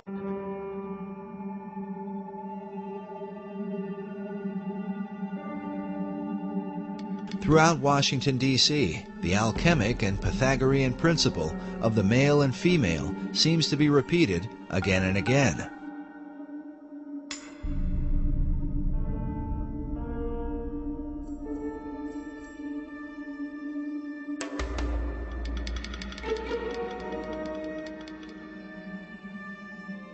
Notice here the James Buchanan Monument, with a male figure to one side and a female to the other, while President Buchanan, who also happened to be a Freemason, is placed in between them, where the perfected man would be.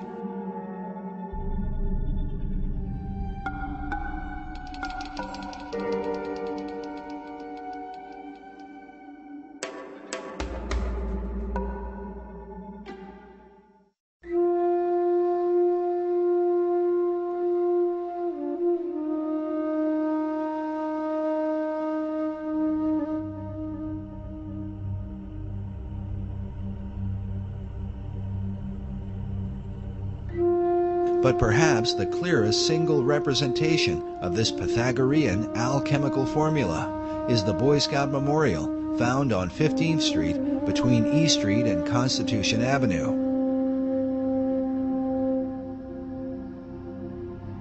The Boy Scouts of America were founded by a Freemason named Daniel Carter Beard. And so it seems only fitting that the Boy Scout Memorial would be a kind of American Trinity, where the Boy Scout himself stands in the place of the divine offspring.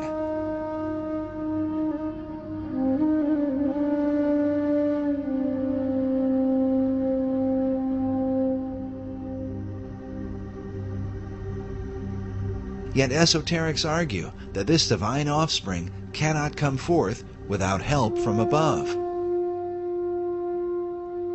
Primary sources indicate, as Jefferson and other those who were involved with architecture, that you lined up the heavens with whatever you were creating, have it built at a certain time, and that would pull the spiritual energies and powers into that location. The idea of receiving help from heavenly powers was the ancient practice of alchemists, Rosicrucians, and those in pursuit of secret knowledge. But on Pennsylvania Avenue, the General Gordon Meade statue seems to clearly capture this idea. Meade was the Union general who defeated Robert E. Lee at the famous Battle of Gettysburg, sometimes called the bloodiest and most decisive battle of the Civil War. One that ultimately decided that the American states would remain united. Notice the general standing in the forward position with the golden standard of victory above his head, while behind him are a series of mythical god and goddess-looking figures, as if they might be powers and principalities from the heavenlies. In total, the statue seems to represent the idea that Meade was empowered by heavenly forces to accomplish what he did. But exactly what forces are these? And what power do they represent? A Freemasonic website features General Meade's walking stick, with an image of the general carved upon it, the name and dates of the Gettysburg battle, along with a skull and crossbones, while just above it is a Masonic square and compass. Consider also the golden standard that floats like a halo above the general's head, reminiscent of countless images of Christ through the Middle Ages. The theme of a Christ-like figure, empowered by heavenly beings, has many levels in Washington, D.C., and seems to be the perfect companion to the Virgin symbolism which appears throughout the city, not the least of which is the goddess Freedom that sits atop the U.S. Capitol. A replica of Freedom is found inside the Capitol itself. The Virgin is said to symbolize purity and perfection, and hence becomes the alchemical companion to the perfected man, who also brings forth the divine child. In front of the Supreme Court building are found a male figure to one side and a female to the other. But centered in the tympanum above is not a man, but a woman, said to be the goddess Liberty enthroned. But exactly what liberty does she represent? David Oveson's book is subtitled The Masons and the Building of Washington, D.C. Could all of this arcane symbolism have been the intentional working of Freemasons? David Oveson seems to think so.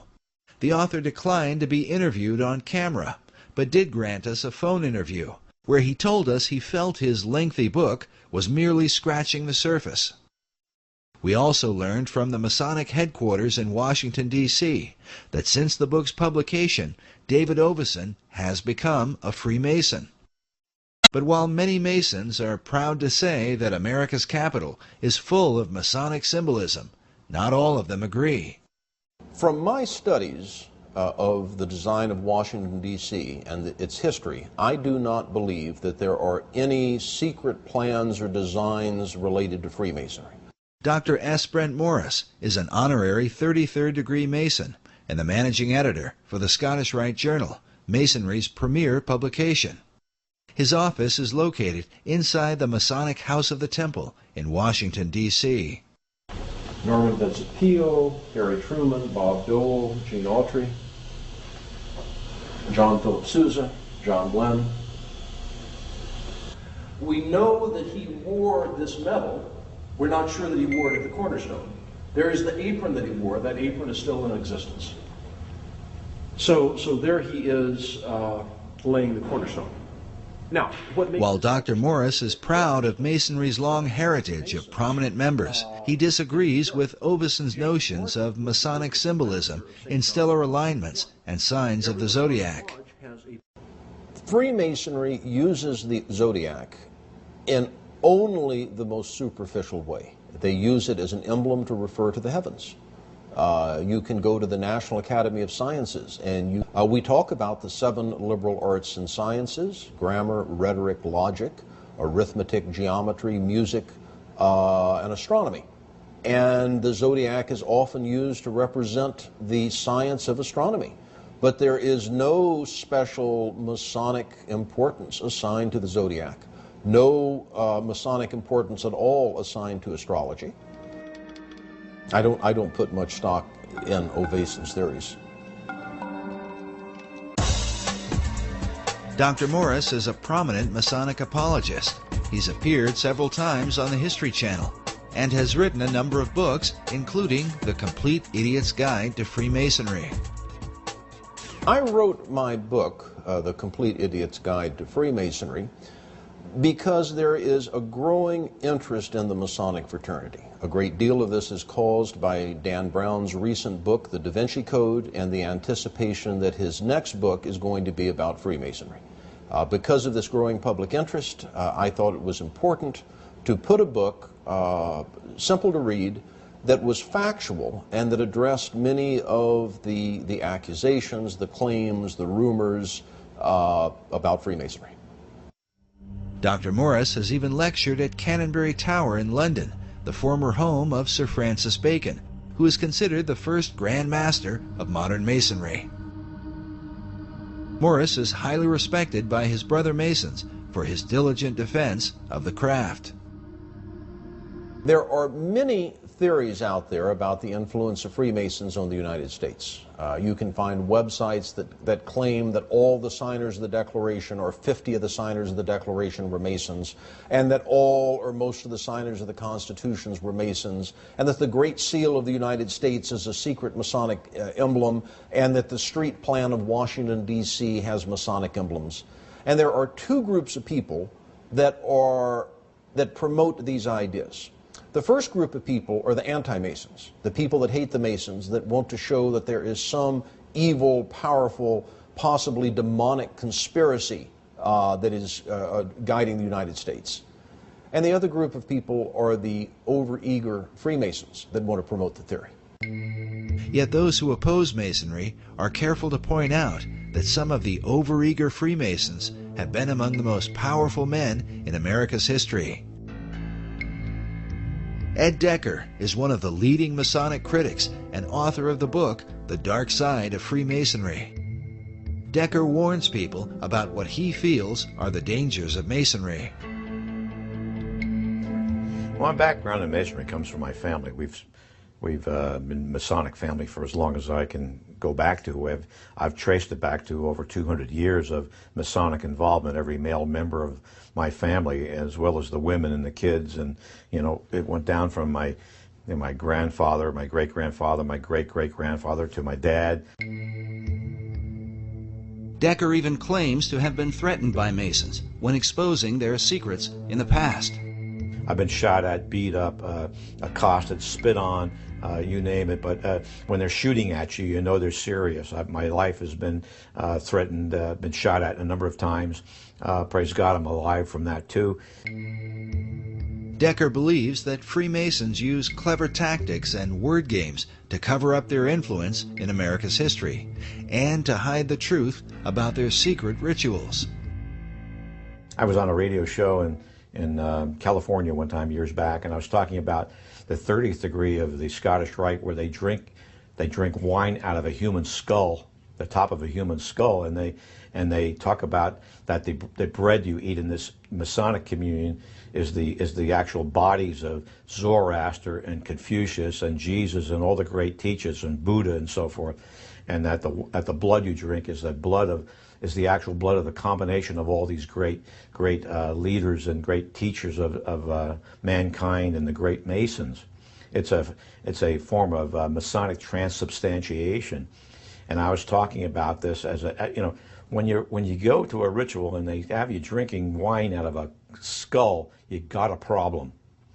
And I got a phone call that came in, and the caller said, "I'm a Mason. I've been a Mason for 60 years, and you're a liar. We don't drink it out of a human skull." And I said, "You're a liar.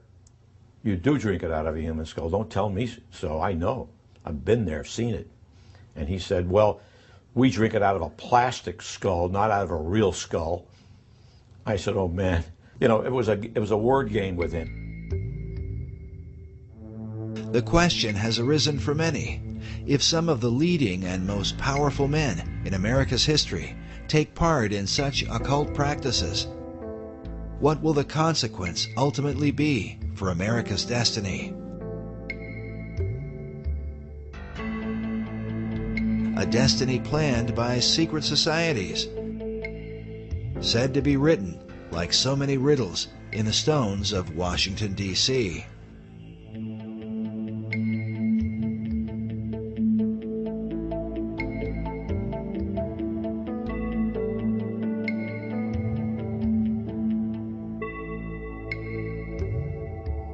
A growing number of Masons reject the suggestion of a Masonic agenda in Washington, D.C. Among them is Trevor McEwen, the Grand Historian for the Masonic Lodge of British Columbia. If you study architecture, you'll note that architects will occasionally play little in-jokes, where, say, in the frieze work around the top of a building, there'll be medallions so that are supposed to be old Roman coins. So what they might do is, rather than put a Roman emperor as the face, they'll put their brother-in-law's face there. No one can really see it, but it's there. They'll put their children or their pet dog or across fishing rods because they like to go trout fishing. They'll put little symbols or little ideas hidden in the building just simply because it's their signature work. And they're allowed to do that. No one will really notice. So I'm suggesting that if an architect who happened to be a Freemason stuck a Masonic symbol somewhere, he did that simply as part of his signature, as an expression of his own life. Not because some Masonic authority told him to, or because it has any Masonic impact or purpose.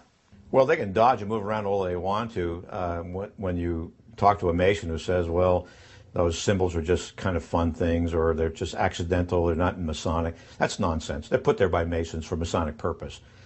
The Masons write about it. They may say that to you at the church when you're talking to them at their church. They may say it to you in the living room when you're talking to the Mason in the living room. But the Masons write about it. You know, in their magazines, they do articles about them, and you go on the web and go onto the Masonic websites, and they brag about it. They point to it. One such Mason is Michael Bagent, the world-famous author of the book Holy Blood, Holy Grail.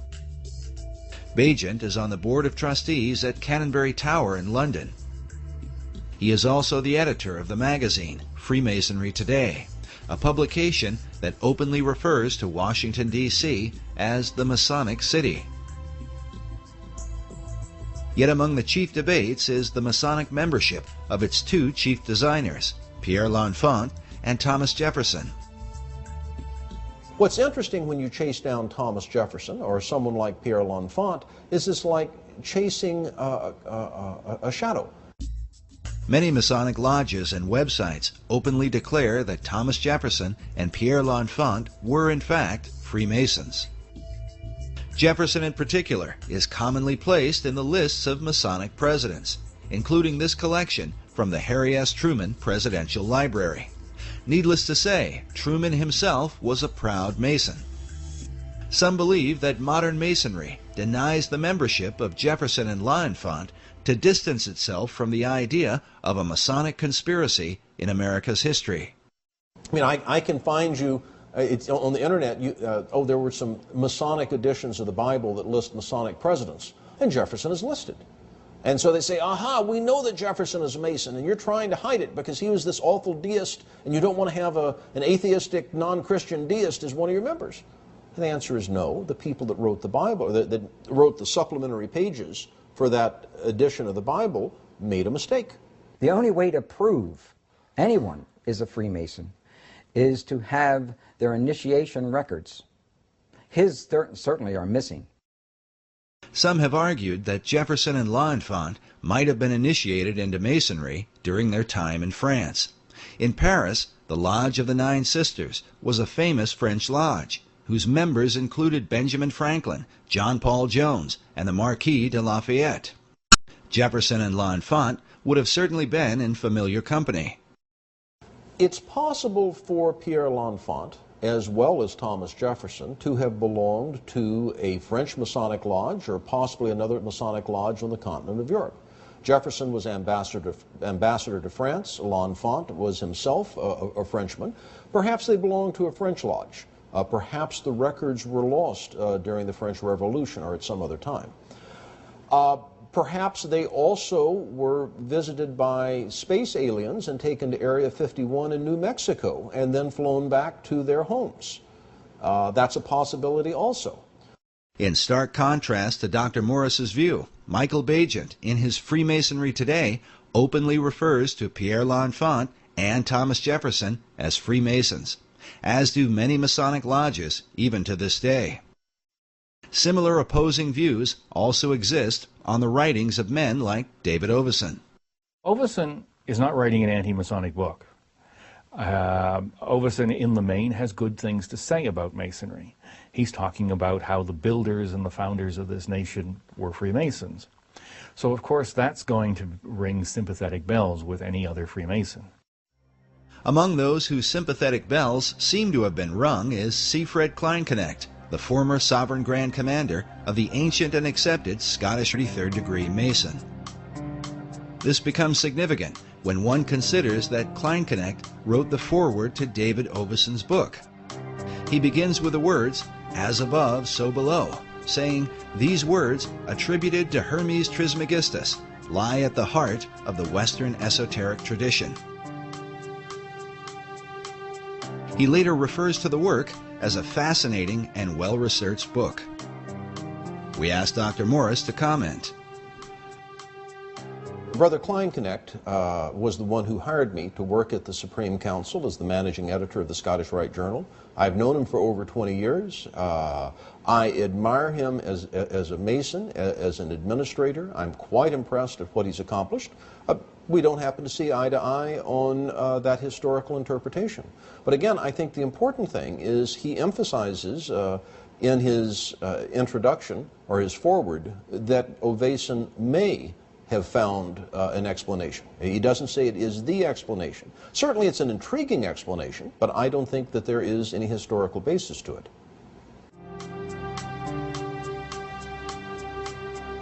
Of David Oveson's research, Siegfried Kleinknecht writes that recent scholarship demonstrates the undeniable influence of Freemasonry exerted on the American system of government.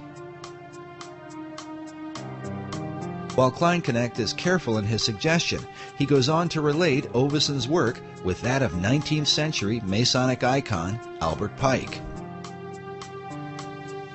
Albert Pike is the father, really the father of American Freemasonry. I don't know of a greater authority on Scottish Rite Masonry than Albert Pike, because he authored it. He's the one who wrote Scottish Rite Masonry, the 32 Degrees. Albert Pike, in his ritual research, suggests that the ceiling of Masonic lodges should be painted with symbolic constellations. In the foreword to Oveson's book, Kleinknecht comments on Pike's suggestion for a ceiling design. He says, "The astonishing thing is that Pike's ceiling design reflects precisely the same mysteries observed by David Oveson in this book." Albert Pike was one of the most prominent 19th century Freemasons. He joined the fraternity, I believe, in 1859, just before the Civil War. He was a scholar of ancient languages, was very familiar with what we would call comparative religion today, and he was given the task by the Supreme Council for the Southern Jurisdiction to rewrite their rituals. And this he did just before the Civil War, and then after the Civil War, he was elected Grand Commander of the Southern Jurisdiction, and he served in that position until his death in, I think, 1891. Pike held the office of Sovereign Grand Commander for the Southern Jurisdiction, which is based in Washington, D.C. This is the same office that would be later held by Siegfried Kleinknecht. Albert Pike's great contribution to the Scottish Rite is his book, Morals and Dogma of the Ancient and Accepted Scottish Rite of Freemasonry. On the title page it reads, "Esoteric Book for Scottish Rite use only, to be returned upon withdrawal or death of recipient." It's given to the new Masons after they've gone through a series of stuff. Then they're given a copy of Albert Pike's book. Pike declared that the true definition of Freemasonry is an advance toward the light.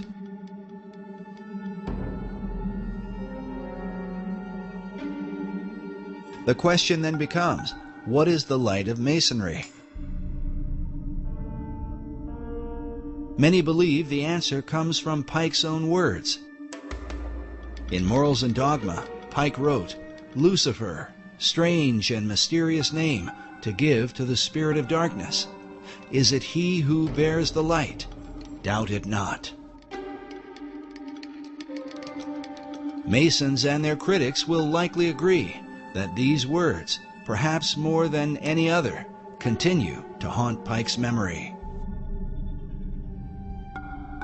A statue of Albert Pike is located at 3rd and D Streets in downtown Washington, D.C. It was erected by Freemasons in 1901 through an act of Congress. Pike is shown with a maiden beneath him, bearing the standard of the Scottish Rite. More than a century after his death, Albert Pike continues as an important and The building was designed by 20th century architect John Russell Pope, who modeled it after the mausoleum at Halicarnassus, one of the 7 wonders of the ancient world. Pope himself was not a Freemason, so he relied upon the esoteric knowledge of Elliott Woods, a 32nd degree Mason who was the architect of the United States Capitol at the time. The top of the temple is shaped like a step pyramid that some believe parallels the truncated pyramid on the back of the dollar bill. If you count the courses of masonry on the pyramid, you'll see it has 13 courses of masonry, and that corresponds to the 13 steps on the pyramid that is the roof of the house of the temple. Not only is the number 13 present in the roof design, but the house of the temple is said to be 13 blocks north of the White House, leading some to believe that a secret Masonic signature somehow ties masonry with the seat of power in American government. One of the interesting theories put forward about the layout of Washington, D.C. is that the house of the temple is exactly 13 blocks north of the White House. And the statement is usually said with a great deal of dread, and I'm sure that if we had a soundtrack accompanying it, there would be deep bass strings playing in the background to emphasize that sense of dread. Now, it turns out that there are some side streets at a halfway marker, and if you count them, and you don't count the streets that are in the circles, well, by golly, you can come up with 13 if you kind of squint your eyes and look at it sideways. Using a simple map, 13 individual cross streets can be identified between the White House and the House of the Temple, located on the south side of S Street. Dr. Morris's contention, however, is that if one counts the 2 streets that cross Scott's Circle, rather than only the street that runs between them, it would not amount to 13 blocks.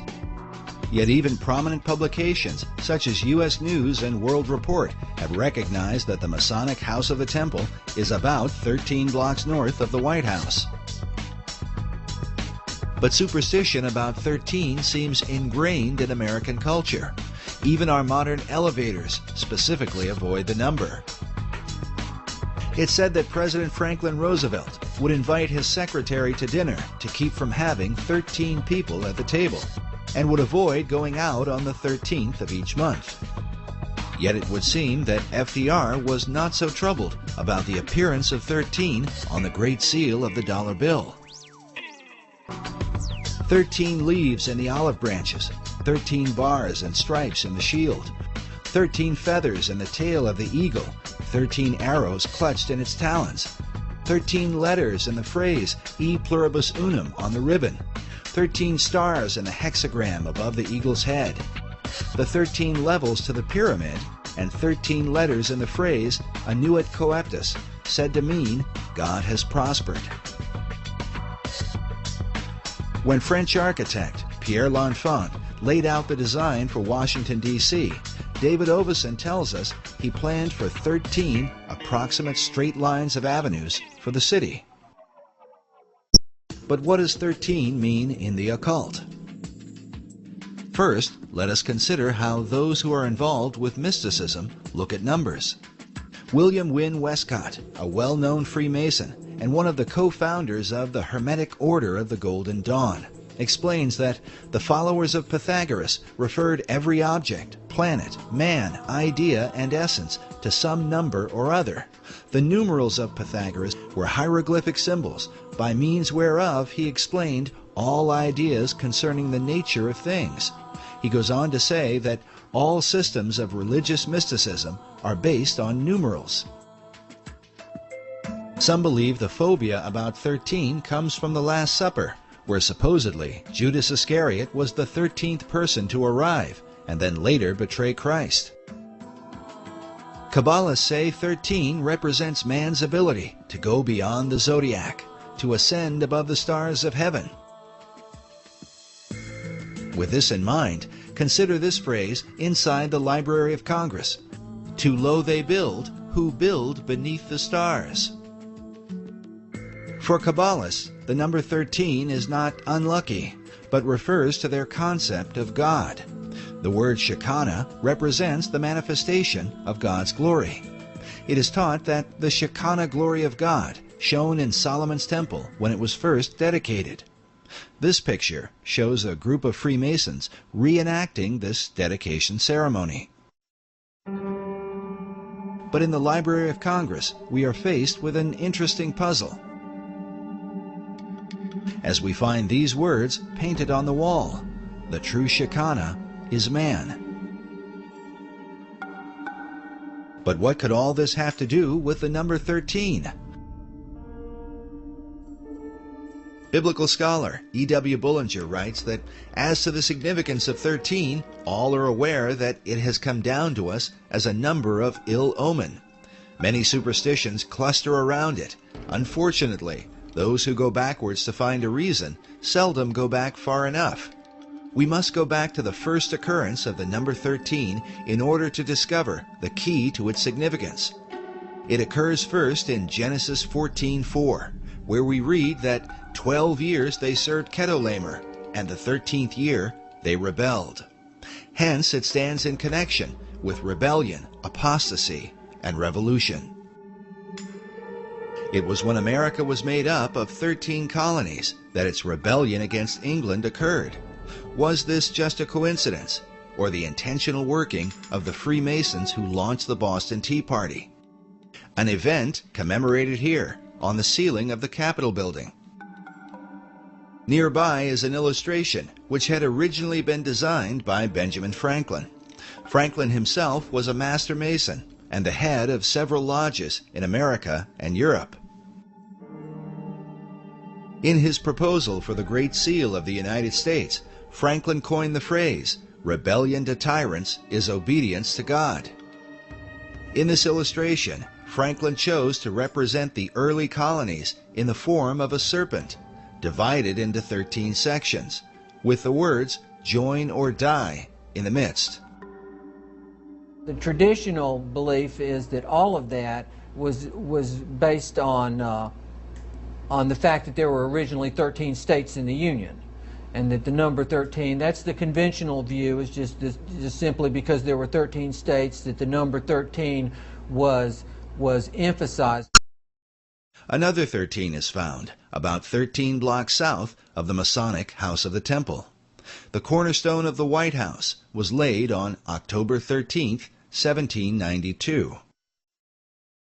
The architect for the White House was an Irishman named James Hoban, who took his design from Leinster House in Ireland. Since 1922, Leinster House has been headquarters for the Irish Parliament, but before that was known as the first Masonic Lodge in Ireland. Lodges. Yet according to 18th century Masonic author Baron Karl von Hunt, certain Templar leaders made their way to Ireland before they reorganized and formed their well-known power base in Scotland. The Knights had a foothold in Ireland since about the 13th century through their banking operations, and would have likely gone underground to protect themselves once the persecutions began. What we do know is that centuries passed, and in time, Leinster House became the birthplace of Irish Freemasonry, with obvious connections to the Knights Templar. Leinster House was once called Kilwinning Lodge No. 75, or the High Knights Templar of Ireland. James Hoban, the architect for the White House, was himself an Irish Freemason. But the White House cornerstone bears a further Templar twist. The Charleston City Gazette reported that the date recorded by the Freemasons for laying the first stone read, "the 13th day of October, 1792, in the 17th year of the independence of the United States of America." It just so happens that October 13th, 1792, was the 485th anniversary of Black Friday, Friday the 13th, when the Knights Templar were overthrown in Europe. The numbers 4, 8, and 5 equal 17 for the 17th year of America's independence.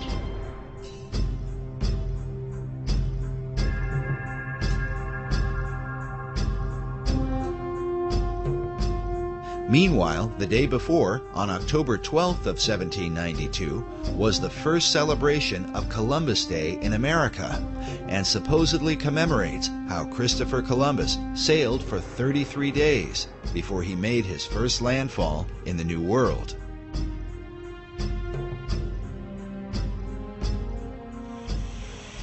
A statue honoring Christopher Columbus is found outside Union Station in Washington, D.C.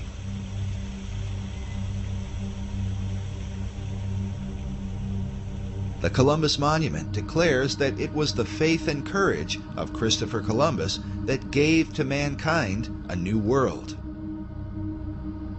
Yet for years, researchers have wondered why American historians have given such credit to Columbus when there were others who had reached the New World earlier. Columbus in 1492 only got as far as the Caribbean islands. Even the ceiling of the state capitol acknowledges the coming of the Vikings. Historians argue that Leif Erikson made it to the New World some 500 years before Columbus. You do have history. You just don't recognize it. Or could it be that the recognition is intended to represent something else? After all, when Columbus sailed the ocean blue, he did so with sails bearing a red cross on a white background, the symbol of the Knights Templar. These same ships are found painted on the interior ceiling of the U.S. Capitol. When they were arrested, the Templars were accused of devil worship, a charge that has been a point of controversy to this day. Many, many hundreds of knights were captured, they were tortured, and that makes a lot of their confessions rather suspect. However, I think the old saying is where there's smoke, there's fire. And it is interesting that in England, the Templar Knights were not tortured. They were interrogated, but they weren't tortured because that was against the law in England. And some things do emerge. One is that they do seem to have been required as part of their ordeal, their initiatic ordeal, if you will, to trample on the cross and spit on the cross. Also, they were alleged to have worshipped this god Baphomet, and which is either described as a three-headed deity or as a skull or as a goat-headed being. And those things, I think, were probably true. While mysteries abound concerning the relationship of the Templars to Masonry, the connection was clearly made by Albert Pike. In front of the Masonic House of the Temple are two 17-ton sphinxes, cut from single blocks of stone. One representing wisdom, with its eyes half closed, as if in contemplation, while the other represents power, with its eyes wide open. These two chief elements are said to represent Plato's ideal balance for the perfected man. The man who has wisdom and the man who has power. To the Scottish Rite, Albert Pike seems to represent such a man, as he is a central focus of the temple itself.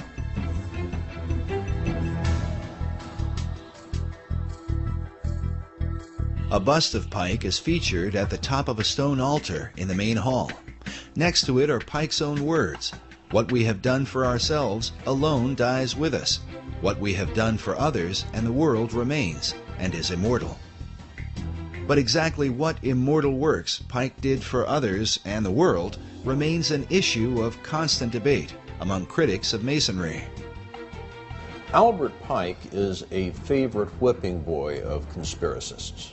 Like the Templars who came before him, Pike's real beliefs are often questioned, and with him, the beliefs of Masonry. Albert Pike was a Luciferian. Literally, Luciferianism is the core, the center core of Freemasonry.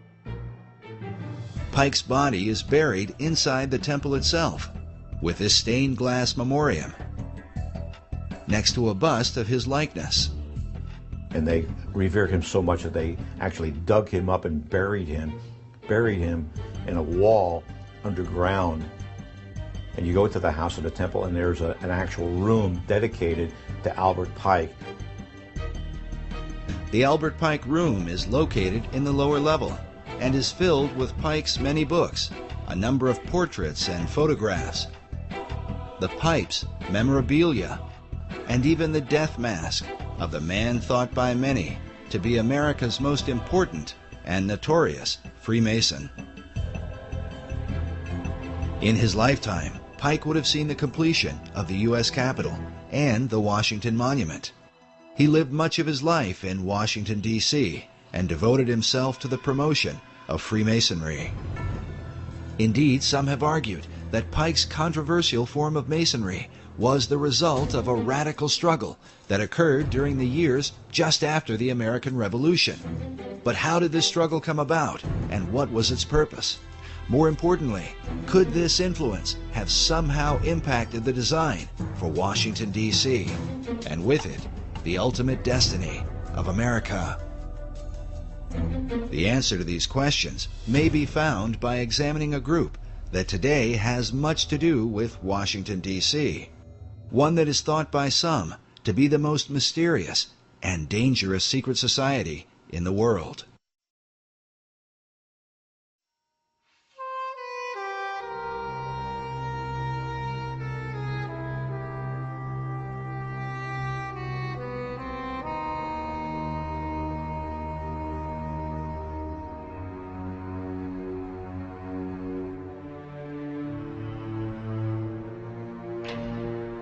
General William Huntington Russell was at a university in Germany, studied the ways of a secret society that is sometimes spelled S-C-U-L-L, asked permission to transfer it to North America, and he did. And that is the beginning of Skull and Bones. Some 50 years earlier, during the time of the American Revolution, Germany had been the home of a secret order that many claim would be responsible for all the wars and conspiracies of the next 200 years. Could William Russell have become involved with a remnant of this German society? He also is on record observing that American Freemasonry and Rosicrucianism had drifted from their European origins and roots. And as a drift, they were losing sight of the secrets or of, you know, the mandate, the purpose, and the protocols of their existence. So he formed Skull and Bones to reconcile these arcane orders with the mainstream European movement. During this era, the mainstream European movement, especially among secret societies, was on fire with a concept of revolution, which involved overturning old systems of government, monarchies, and the influence of organized religion in particular. In the birth of this revolutionary philosophy, Germany played a key role. In his book, Fire in the Minds of Men, James H. Billington, the Librarian of Congress, writes that the revolutionary ideology of the 18th and 19th centuries was shaped not so much by the rationalism of the French Enlightenment, as is generally believed, but by the occultism and pro-romanticism of Germany. He goes on to say that this ideology continued through the reign of men like Joseph Stalin and Adolf Hitler. Billington writes of what he calls the Pythagorean passion of the early revolutionaries, a fascination with the ancient Greek philosopher Pythagoras. According to tradition, Pythagoras was driven from Greece to southern Italy, where he allegedly founded a religious and philosophical brotherhood to transform society. Pythagorean philosophy dominated the signs and symbols revolutionaries used to define their movement. Billington writes that occultists became politicians and made special use of the two most important Pythagorean geometric symbols, the circle and the triangle, in dramatizing their challenge to establish power. In Germany, the print for politicized Illuminism, written during the first year of the French Revolution, was entitled Pythagoras. Pythagorean geometry plays an important role in the design for Washington, D.C. The entire layout of the city is based around Federal Triangle, a right triangle which represents the Pythagorean theorem. Could this have been the influence of Adam Weishaupt and the revolutionary faith of the Illuminati? And if so, in what other ways could this mysterious and highly controversial group have impacted America? The Illuminati was an organization created in Bavaria. A Freemason named Adam Weishaupt created the Illuminati as an inner circle of Freemasons. And he was very definitely taken by the period of the Enlightenment.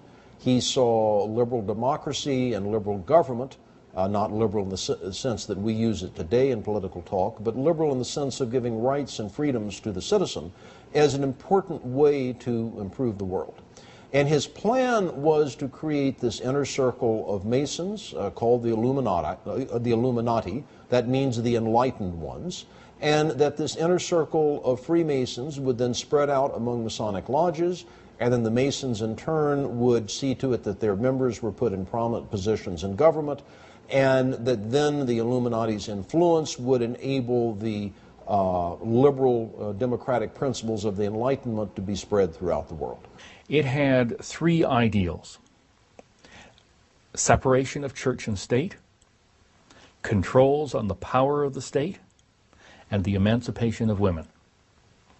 Three planks in their platform, if you will. Now, one could say that the Bavarian Illuminati won, because that, in effect, defines Western society. Because the Illuminati plan to change the world in many ways came to pass, some believe the order functioned through the revolutionary movements of the 18th, 19th, and 20th centuries. The cry for revolution around the world seems to have impacted all the countries of Europe and spread beyond to Russia, China, North Korea, and Cuba. But most controversial is the society's influence in America, something hinted at in the very date in which the Illuminati in Germany was founded. I think they were supposedly formed in 1776, the same year of the Declaration of Independence. And the Illuminati was established as an organization, you know. He says, no longer are we going to take the orders of the monarchs in 1776. Now that's a pretty important date, isn't it? Now, you made reference to 1776 and the Illuminati. Can you draw a line? I do associate the two because the language was so symbolic. It's too direct and too precise not to know that these people who envisioned such a new world were actually combined in the underground secret societies of Europe. Fire was an important symbol to the revolutionaries, who were determined to destroy the old world in preparation for the new. As one of them declared, with a match, one does not lift up the world, one burns it. Weishaupt's Bavarian Illuminati sparked the flame of the revolutionary faith, but some researchers believe that at some point their flame was put out. They lasted about 10 years. Now, what lasted for centuries after them was the rumor and reputation that there is a secret inner circle of Freemasons that are plotting to take over the world. John Robison in Scotland wrote a book, Proofs of a Conspiracy, where he talks about how the Illuminati are trying to take over Masonic lodges, and Masonic lodges are trying to take over the world. But the American lodges, by and large, externally, we know, did not accept that because it wasn't needed. However, it doesn't mean that there weren't lodges within the United States that did. You had to have had some Freemasons that were members of the Illuminati, but were they in control of any lodges? don't think so, because it would be against the law. In the lower levels, they could talk all they wanted about it, but to get together as a group, as a function, as Freemasons, they couldn't. There was an Illuminati scare. How frightening is this? We've always known there was a Masonic lodge down the street. Could they be infiltrated by the Illuminati? Are they secretly trying to take over our government? All of this is foolishness. The Illuminati went out of business after about 10 years. They never spread beyond, much beyond Bavaria, certainly never to the United States. It seems logical to some that Weissaup's organization was disbanded by 1786 after it had been discovered and outlawed by the Bavarian government the year before. But others point to a letter written by George Washington on October 24, 1798, 12 years after the Illuminati had supposedly ceased to function. Writing to the Reverend G.W. Schneider, Washington acknowledged the presence of Illuminati doctrines at work in America. The Reverend Schneider had sent Washington a copy of the book, Proofs of a Conspiracy Against All the Religions and Governments of Europe, by Professor John Robeson, saying that his book gives a full account of a society of Freemasons that distinguishes itself by the name of Illuminati, whose plan is to overturn all government and all religion. When Washington responded, he said, "It was not my intention to doubt that the doctrines of the Illuminati and the principles of Jacobinism had not spread in the United States. On the contrary, no one is more truly satisfied of this fact than I am." We asked Dr. Morris to comment on the letter, but he told us he was unaware of it. The letter itself may be found among the George Washington papers at the Library of Congress. In this letter, Washington associates the Illuminati with the Jacobins, the radical French group that launched the French Revolution. Many writers and historians over the last 2 centuries have concluded that the power behind the Jacobins was in fact the Illuminati. It is well documented that some of the Jacobins came to America and here tried to stir up a second American Revolution through groups known as the Democratic Clubs. The Jacobins, who by this time had overthrown King Louis, sent their ambassador, Edmond Genet, to America to build support for the French Revolution. American leaders like Washington wanted to keep the country neutral, but Genet was determined to bring her into the fray, even if it meant overthrowing the new American government. In a letter from John Adams to Thomas Jefferson, Adams wrote, "You certainly never felt the terrorism excited by Genet in 1793, when 10,000 people in the streets of Philadelphia, day after day, threatened to drag Washington out of his house and effect a revolution in the government, or compel it to declare war in favor of the French Revolution." Many researchers believe the French Revolution is the key to understanding the presence of the Illuminati in America. Because the revolution in France had been so reckless and bloody, most of America's leaders were appalled by it, except for one, Thomas Jefferson. Jefferson spent 5 years as the American minister to France and was an ardent supporter of the French Revolution during the planning stages. He even allowed his residence to be used as a meeting place for the rebels, who were led by the Marquis de Lafayette. When Jefferson heard about the bloodshed in France during the Reign of Terror, he said that rather than see the revolution fail, I would have seen half the earth desolated. Were there but an Adam and Eve left in every country, left free, it would be better than as it now is. Jefferson predicted that the ball of liberty would roll around the globe. The hand rolling this ball would be, undoubtedly, the clenched fist of revolution. For many researchers, the presence of the all-seeing eye floating above an unfinished pyramid stands as clearest proof of the Illuminati at work in America. Is the Illuminati to be defined as Freemasons and Rosicrucians and other secret society members? If that's the case, then yes, I believe the symbol on the dollar bill, the truncated pyramid, is directly related to the Illuminati.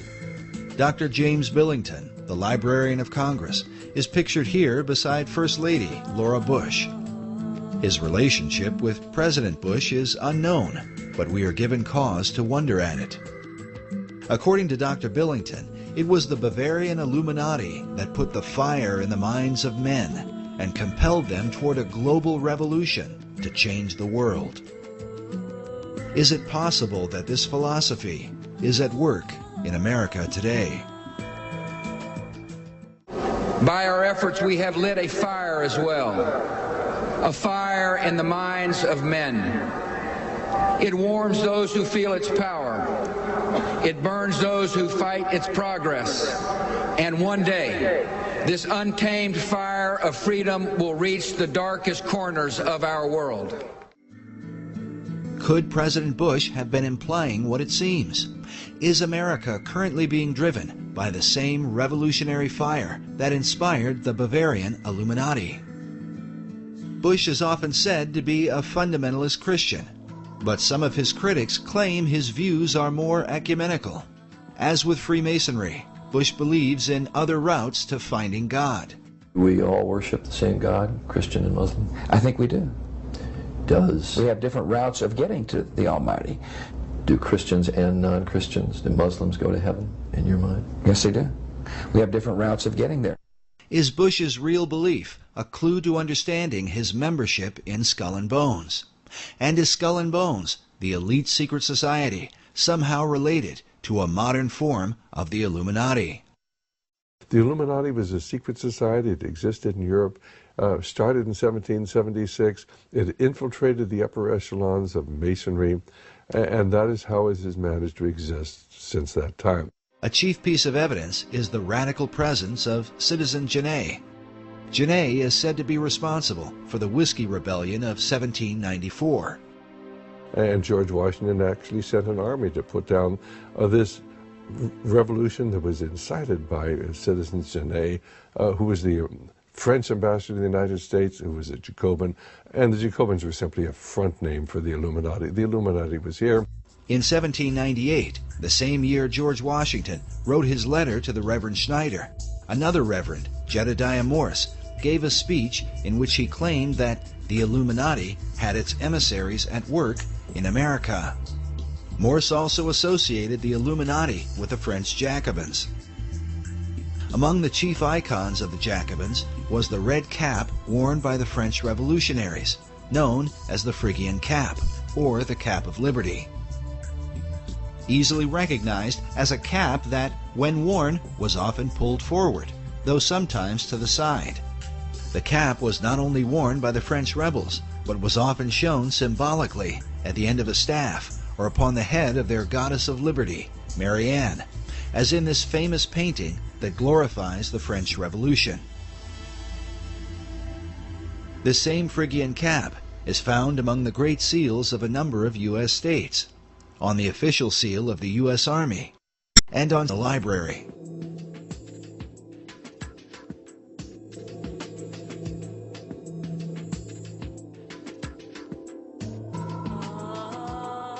The Phrygian cap dates back to ancient Rome and was said to be worn by slaves who had obtained their freedom, and as such became a symbol of liberty. The chief god worshipped at that time was Mithras, who is seen in many images and sculptures wearing this headpiece. Like the gods Baal and the Egyptian Horus, Mithras was a dying god who was later resurrected. In the pantheon of pagan gods, Mithras occupies the place of the Masonic Christ. The Phrygian cap is also associated with the mythical figure of Ganymede, often portrayed as a handsome young man wearing this cap of liberty. Because of his beauty, Ganymede was carried away by Zeus in the form of an eagle and made the cupbearer of the gods. In time, Zeus gave him a place in the heavens, where he became the constellation Aquarius. Throughout the 20th century, esoteric teachers have taught that mankind is entering into the Age of Aquarius, also called the New Age. In fact, Freemasonry's premier publication, the Scottish Rite Journal, was once called the New Age magazine. The Phrygian caps are also seen in this image of the ancient Magi, who followed the star at the birth of Christ. Freemasonry teaches that this is where the Eastern Star gets its name. The use of that is actually deceptive, because if you think about it, the three wise men were in the east. They were probably Persian, and they were looking west and saw the star in Bethlehem. So what that passage means is we have seen his star while we were in the east and looking west. That only makes sense geographically. Nevertheless, esoterics have long believed that the star looked upon by the Magi was in fact Sirius, the blazing star that brings light from the east. It is about a much more ancient connection to the Magi, to, we three kings of Orient are bearing gifts who traveled so far. Those Magi are Zoroastrian. Yet not everyone accepts that the Magi were originally followers of Zoroaster. Many Bible scholars believe the Magi were Persians, who were influenced by the writings of the Old Testament prophet Daniel, who lived in that region during the time of Nebuchadnezzar the Great. One of the titles given to Daniel was Rab Mag, or Chief of the Magi. In his writings, Daniel was inspired by an angel who gave him a timeline in which to expect the Christ of Israel. Many scholars believe the Magi were in fact following the prophecies of Daniel. In contrast, Freemasons believe they were Zoroastrian mystics, guided by the star Sirius, and hence Sirius came to represent the Masonic concept of the Christ. This image shows the prophet Zoroaster wearing a Phrygian cap. Yet Zoroaster is most often portrayed with a beard, wearing a robe, belted at the waist, with an Eastern head garment. The name is said to be at least one of the origins of the Masonic pentagram, which leads us, by far, to the most controversial element in the design for Washington, D.C.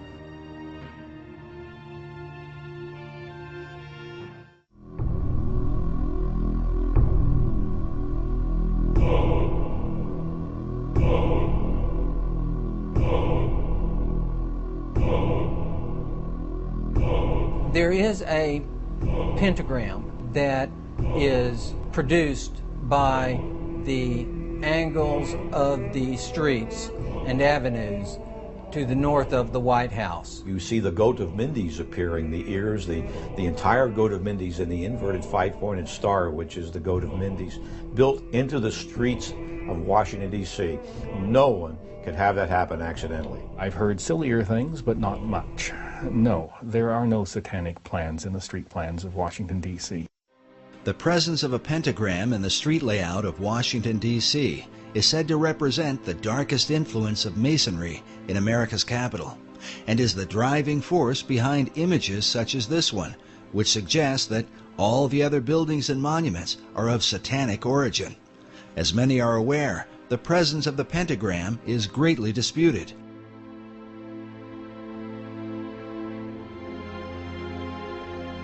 During the Middle Ages, the pentagram was a symbol of good luck and protection when used by those who practice magic. And one of the things they came upon was the idea that if there were such things as demons and spirits, then they should be able to summon them, either just to observe them to prove that they existed, or to control them to whatever purpose they might want to. These people were, I suggest, an early form of experimental scientists as much as they were magicians. They were just trying to see what would happen. And one of the things they decided to do is if they were going to call up a spirit or a demon in a specific place, they'd draw a circle, and then they would put pentagrams at the corners as a warding sign to protect them from whatever danger that demon might pose to them. The inverted pentagram is seen as a highly satanic symbol. Meanwhile, placing a goat's head in the center of it is most often blamed on 19th century French occultist Eliphas Levi, who arbitrarily decided to say that the pentagram 1 point up was a positive good luck, good fortune symbol, and 1 point down was a negative evil symbol. He provided no citations as to where he got that idea from, and there is nothing historically documented prior to him to suggest that anyone ever thought that was the case. This is an important issue because Eliphas Levi was arguably the most influential occultist of the 19th and 20th centuries. He was probably the most powerful sorcerer of the 19th century. His writings inspired every major occult leader, including Madame H.P. Blavatsky, Aleister Crowley, Manly P. Hall, and Albert Pike. Yes, indeed, Pike does quote Levi in his writings. Levi's concept of the pentagram was most likely the influence of the 15th century German alchemist Heinrich Cornelius Agrippa. Agrippa is a well-known figure in occult circles and is even mentioned in Mary Shelley's Frankenstein, as well as J.K. Rowling's Harry Potter and the Sorcerer's Stone. Agrippa published his books on occult philosophy around 1509.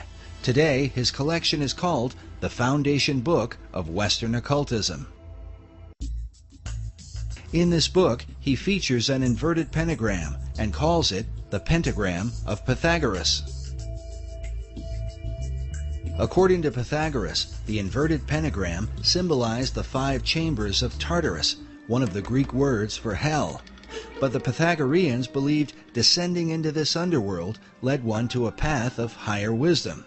Hence the symbolism of Dante's Inferno, in which Dante descends into hell so that he can later enter into paradise. The Pythagoreans also believed that from this 5-chambered Tartarus came the world's demon, or evil spirit.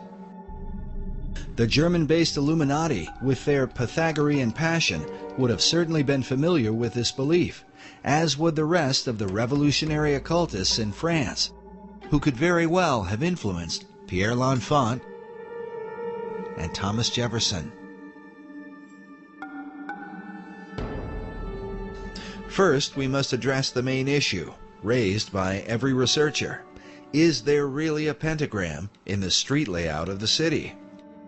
One segment of the pentagram is missing.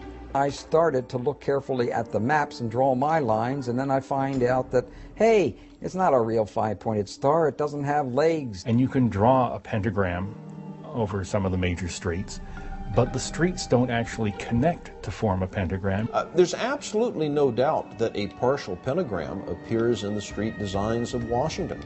You can look at a satellite photo of Washington, D.C. and see the pentagram. It seems to be symmetric around 16th Street, which is the street that runs into the White House. If you look at the earliest published maps of the District of Columbia, the design that was laid out by Pierre L'Enfant, you can see this partial pentagram. But it is just that, a partial pentagram. Rhode Island Avenue does not connect all the way through to Connecticut. I've always wondered to myself if we Masons are so all-fired powerful that we can have this satanic device put in the streets, how come we weren't smart enough or powerful enough to have it completed? But as I understand the use of the pentagram, it's the fact that it is a complete symbol that gives it its power and force. I've never heard of anything being associated with an uncompleted pentagram. Dr. Morris's assertion is a well-known symbol in the occult. Manly P. Hall writes of the uses of the pentagram in his book, The Secret Teachings of All Ages. He says, the pentagram is used extensively in black magic. The star may be broken at one point by not permitting the converging lines to touch. It may be inverted by having 1 point down and 2 up. When used in black magic, the pentagram is called the sign of the cloven hoof, or the footprint of the devil. Of course, Hall wrote these things in the early part of the 20th century. But is there a record of a partial pentagram found during the Revolutionary era? The answer is yes. In fact, it is a record that shows up during the same time that the street design for Washington, D.C. was being laid out by Pierre L'Enfant, and is mentioned in the play Faust by Johann Wolfgang von Goethe. Goethe published the first edition of Faust in 1790, in which he mentions a partial pentagram in the dialogue between Faust and Mephistopheles, the devil whom he has conjured. Mephistopheles says, "Let me go up. I cannot go away. A little hindrance bids me stay." To which Faust replies, "The pentagram? That's in your way? You son of hell, explain to me, if that stays you, how came you in today?" To which Mephistopheles says, "Observe it closely. It is not well made. One angle on the outer side of it is just a little open, as you see." While Goethe published his first edition of Faust in 1790, it was between 1791 and 1792 that Pierre L'Enfant drew up the initial street design for Washington, D.C. This might all be seen as a mere coincidence, if not for the fact that Johann Wolfgang von Goethe was not only a master mason, but also a famous member of the Bavarian Illuminati.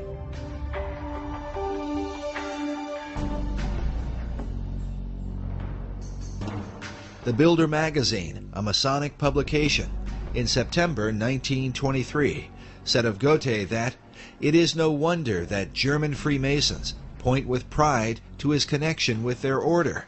After he became a member in 1780, he accomplished no great work which did not ring in Masonic accord. He completed nothing which did not lead back to a Masonic origin. Meanwhile, Masonic author Michael Bagent writes that Goethe not only depicted a Faust figure, he was himself a Faust figure, an adjunct of his own personal Hermetic quest. But could Goethe's ideas of Hermetic philosophy have influenced the design for Washington, D.C.? And how might an unfinished pentagram reflect the Hermetic principle of as above, so below?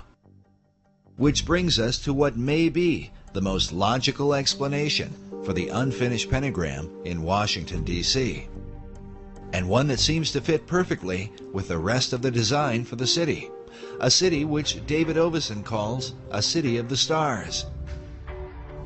I have seen it suggested that the unfinished nature of the pentagram in Washington, D.C. bears a resemblance to the unfinished pentagram design that is seen in the motion of Venus. Of course, Venus has a lot of retrograde motion because it is between us and the Sun. And in relation to the other stars, Venus, of course, moves around a lot, but it in effect draws against the backdrop a nearly complete pentagram. The cycles of Venus rotating around the Sun happen over an 8-year period, during which Venus hits 5 points in the heavens, which form the outline of a pentagram. The female aspect of Venus is the celestial Virgin, which David Oveson argues was the chief inspiration for aligning Washington, D.C. with the stars. It would support his theory that there was an intentional astronomical relationship in the layout of the city.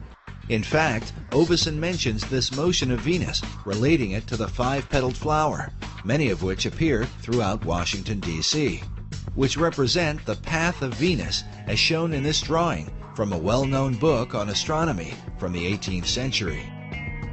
Now, what about the broken pentagram? Most astrologers plot the 8-year course of Venus in relation to the zodiac, and their diagrams look like this. But according to Theosophic author David Pratt, this is not entirely correct. He says that while Venus produces a 5-pointed star or pentagram, there is a slight irregularity. For the pentagram is not completely closed, there being a difference of 2 days at the top, which could mean that the broken pentagram of Venus might look something like this.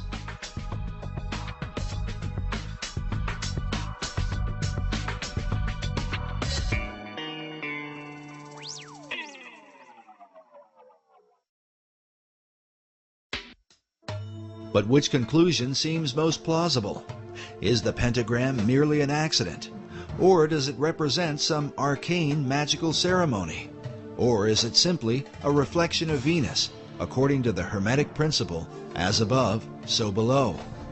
With symbols, there are always multiple levels, up to 7 different levels of interpretation. One interpretation of the pentagram is given by the Thelemic order of the Golden Dawn, which says that the pentagram is itself a perfect geometric symbol of the perfected man.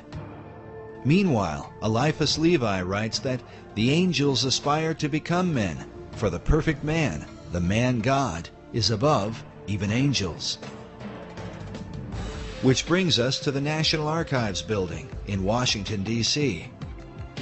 The building itself is surrounded by 72 massive columns. The number 72 is said to represent the most arcane figure in numerology. The reasons for this vary. The heart of man beats 72 times per minute. The sun drops back against the zodiac every 72 years. The pyramid on the dollar bill was designed with 72 stones. 7 plus 2 equals 9, which, in the occult, is the number of finality. And 9 is considered a reverse 6, which is said to be the number of the perfect man. And so it seems no accident that we should find 6 stars above the head of a figure sitting on a throne overlooking Pennsylvania Avenue, the hypotenuse of Federal Triangle. Beneath him on either side are the figures of a male and a female, with himself in between.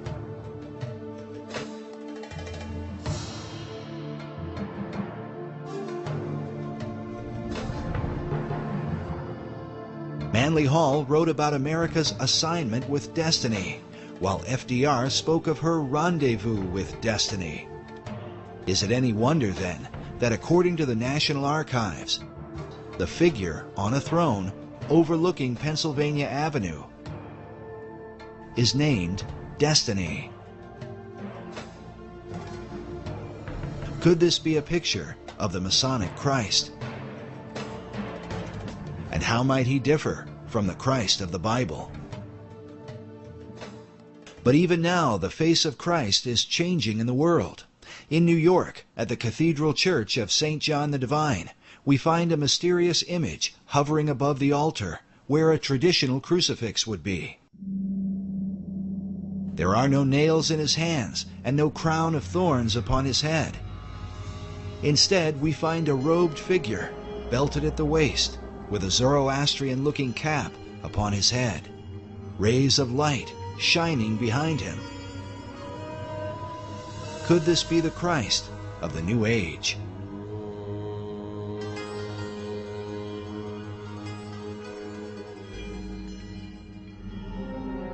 But even now there are those who believe such a figure is about to take his place on the world stage.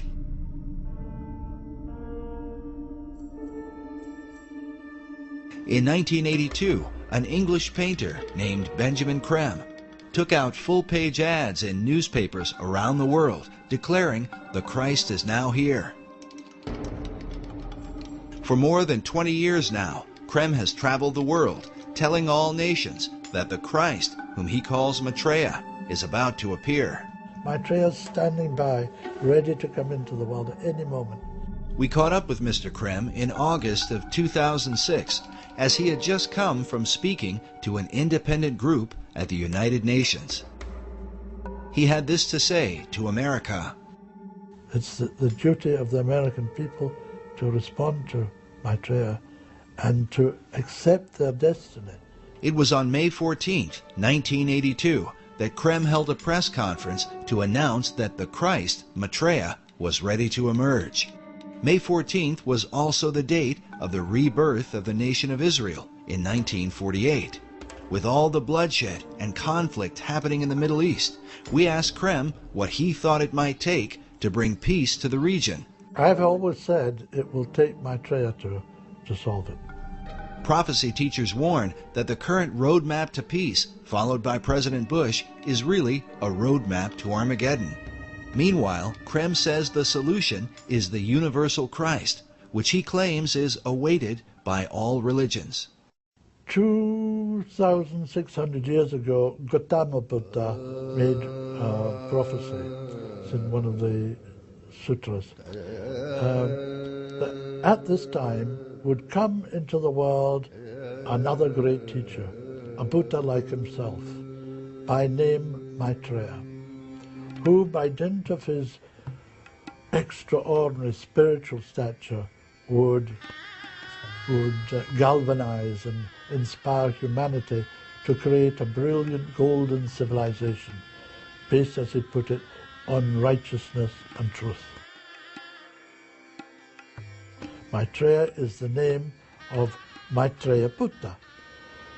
All the religions are awaiting him. The Muslims are awaiting a teacher they call, or a prophet they call the Imam Mahdi. The Hindus are awaiting the return of Krishna or Kalki Avatar. Buddhists are awaiting Maitreya Buddha. He is in fact the world teacher for this age, the age of Aquarius, which is beginning now. But how have Krem's teachings been received by Christians who are awaiting the return of Jesus Christ? Jesus Christ teaches very clearly, he said, I'm the way, the truth, and life. No one comes to the Father but through me. If we want to try to bring everything together and say, hey, we all worship the same God, well, then we're going to find ourselves offending the one true God. Many of them believe that what I'm talking about is what they call the Antichrist. Some even think I'm the Antichrist. Many of them think, if I'm not the Antichrist, I'm the leg man for the Antichrist. Krem is very significant to the New Age movement because he's kind of like the John the Baptist of the New Age movement. He even as John the Baptist was the voice crying in the wilderness that the Messiah had come, at Jesus' first coming. Krem believes that he's the one who's heralding his second coming. However, it's a New Age Christ. It's not the Jesus Christ of the Bible. And he comes in a way that the New Age Christ or the Antichrist is portrayed to come, not the way Jesus Christ is coming. You don't know what the Antichrist is. The Antichrist is not a man. It's an energy. It's an energy, destructive energy, deliberately released to break down the old order. It's in Revelations of St. John, if you know. The beast 666, the number of a man, is the Antichrist, Nero. The Emperor Nero, it was released through the Emperor Nero to bring about the dissolution of the Roman dispensation to prepare the way for Christendom. Oddly enough, Krem's teaching is very similar to a doctrine taught in the Christian community called preterism. Preterism comes from a Latin word that means past. In a nutshell, preterism teaches that the prophecies from the book of Revelation were fulfilled by 70 AD, a teaching many Christians reject. It's really a recipe for apostasy to set up the church for the Antichrist. While many prophecy teachers warn that the coming of an Antichrist is imminent, Benjamin Krem strongly disagrees. It has been, it has gone, it's done its destructive work and made possible for the Christ himself to return to the world. Could Benjamin Krem be right? Were all the prophecies concerning the Antichrist fulfilled in the past? And does the world now stand ready to receive the Masonic Christ of the new Aquarian age? And what can this mean for America? Even now, some believe that America's true destiny is to establish the kingdom of God on earth. Could they be right? Is this the key to understanding the secret architecture of Washington, D.C.?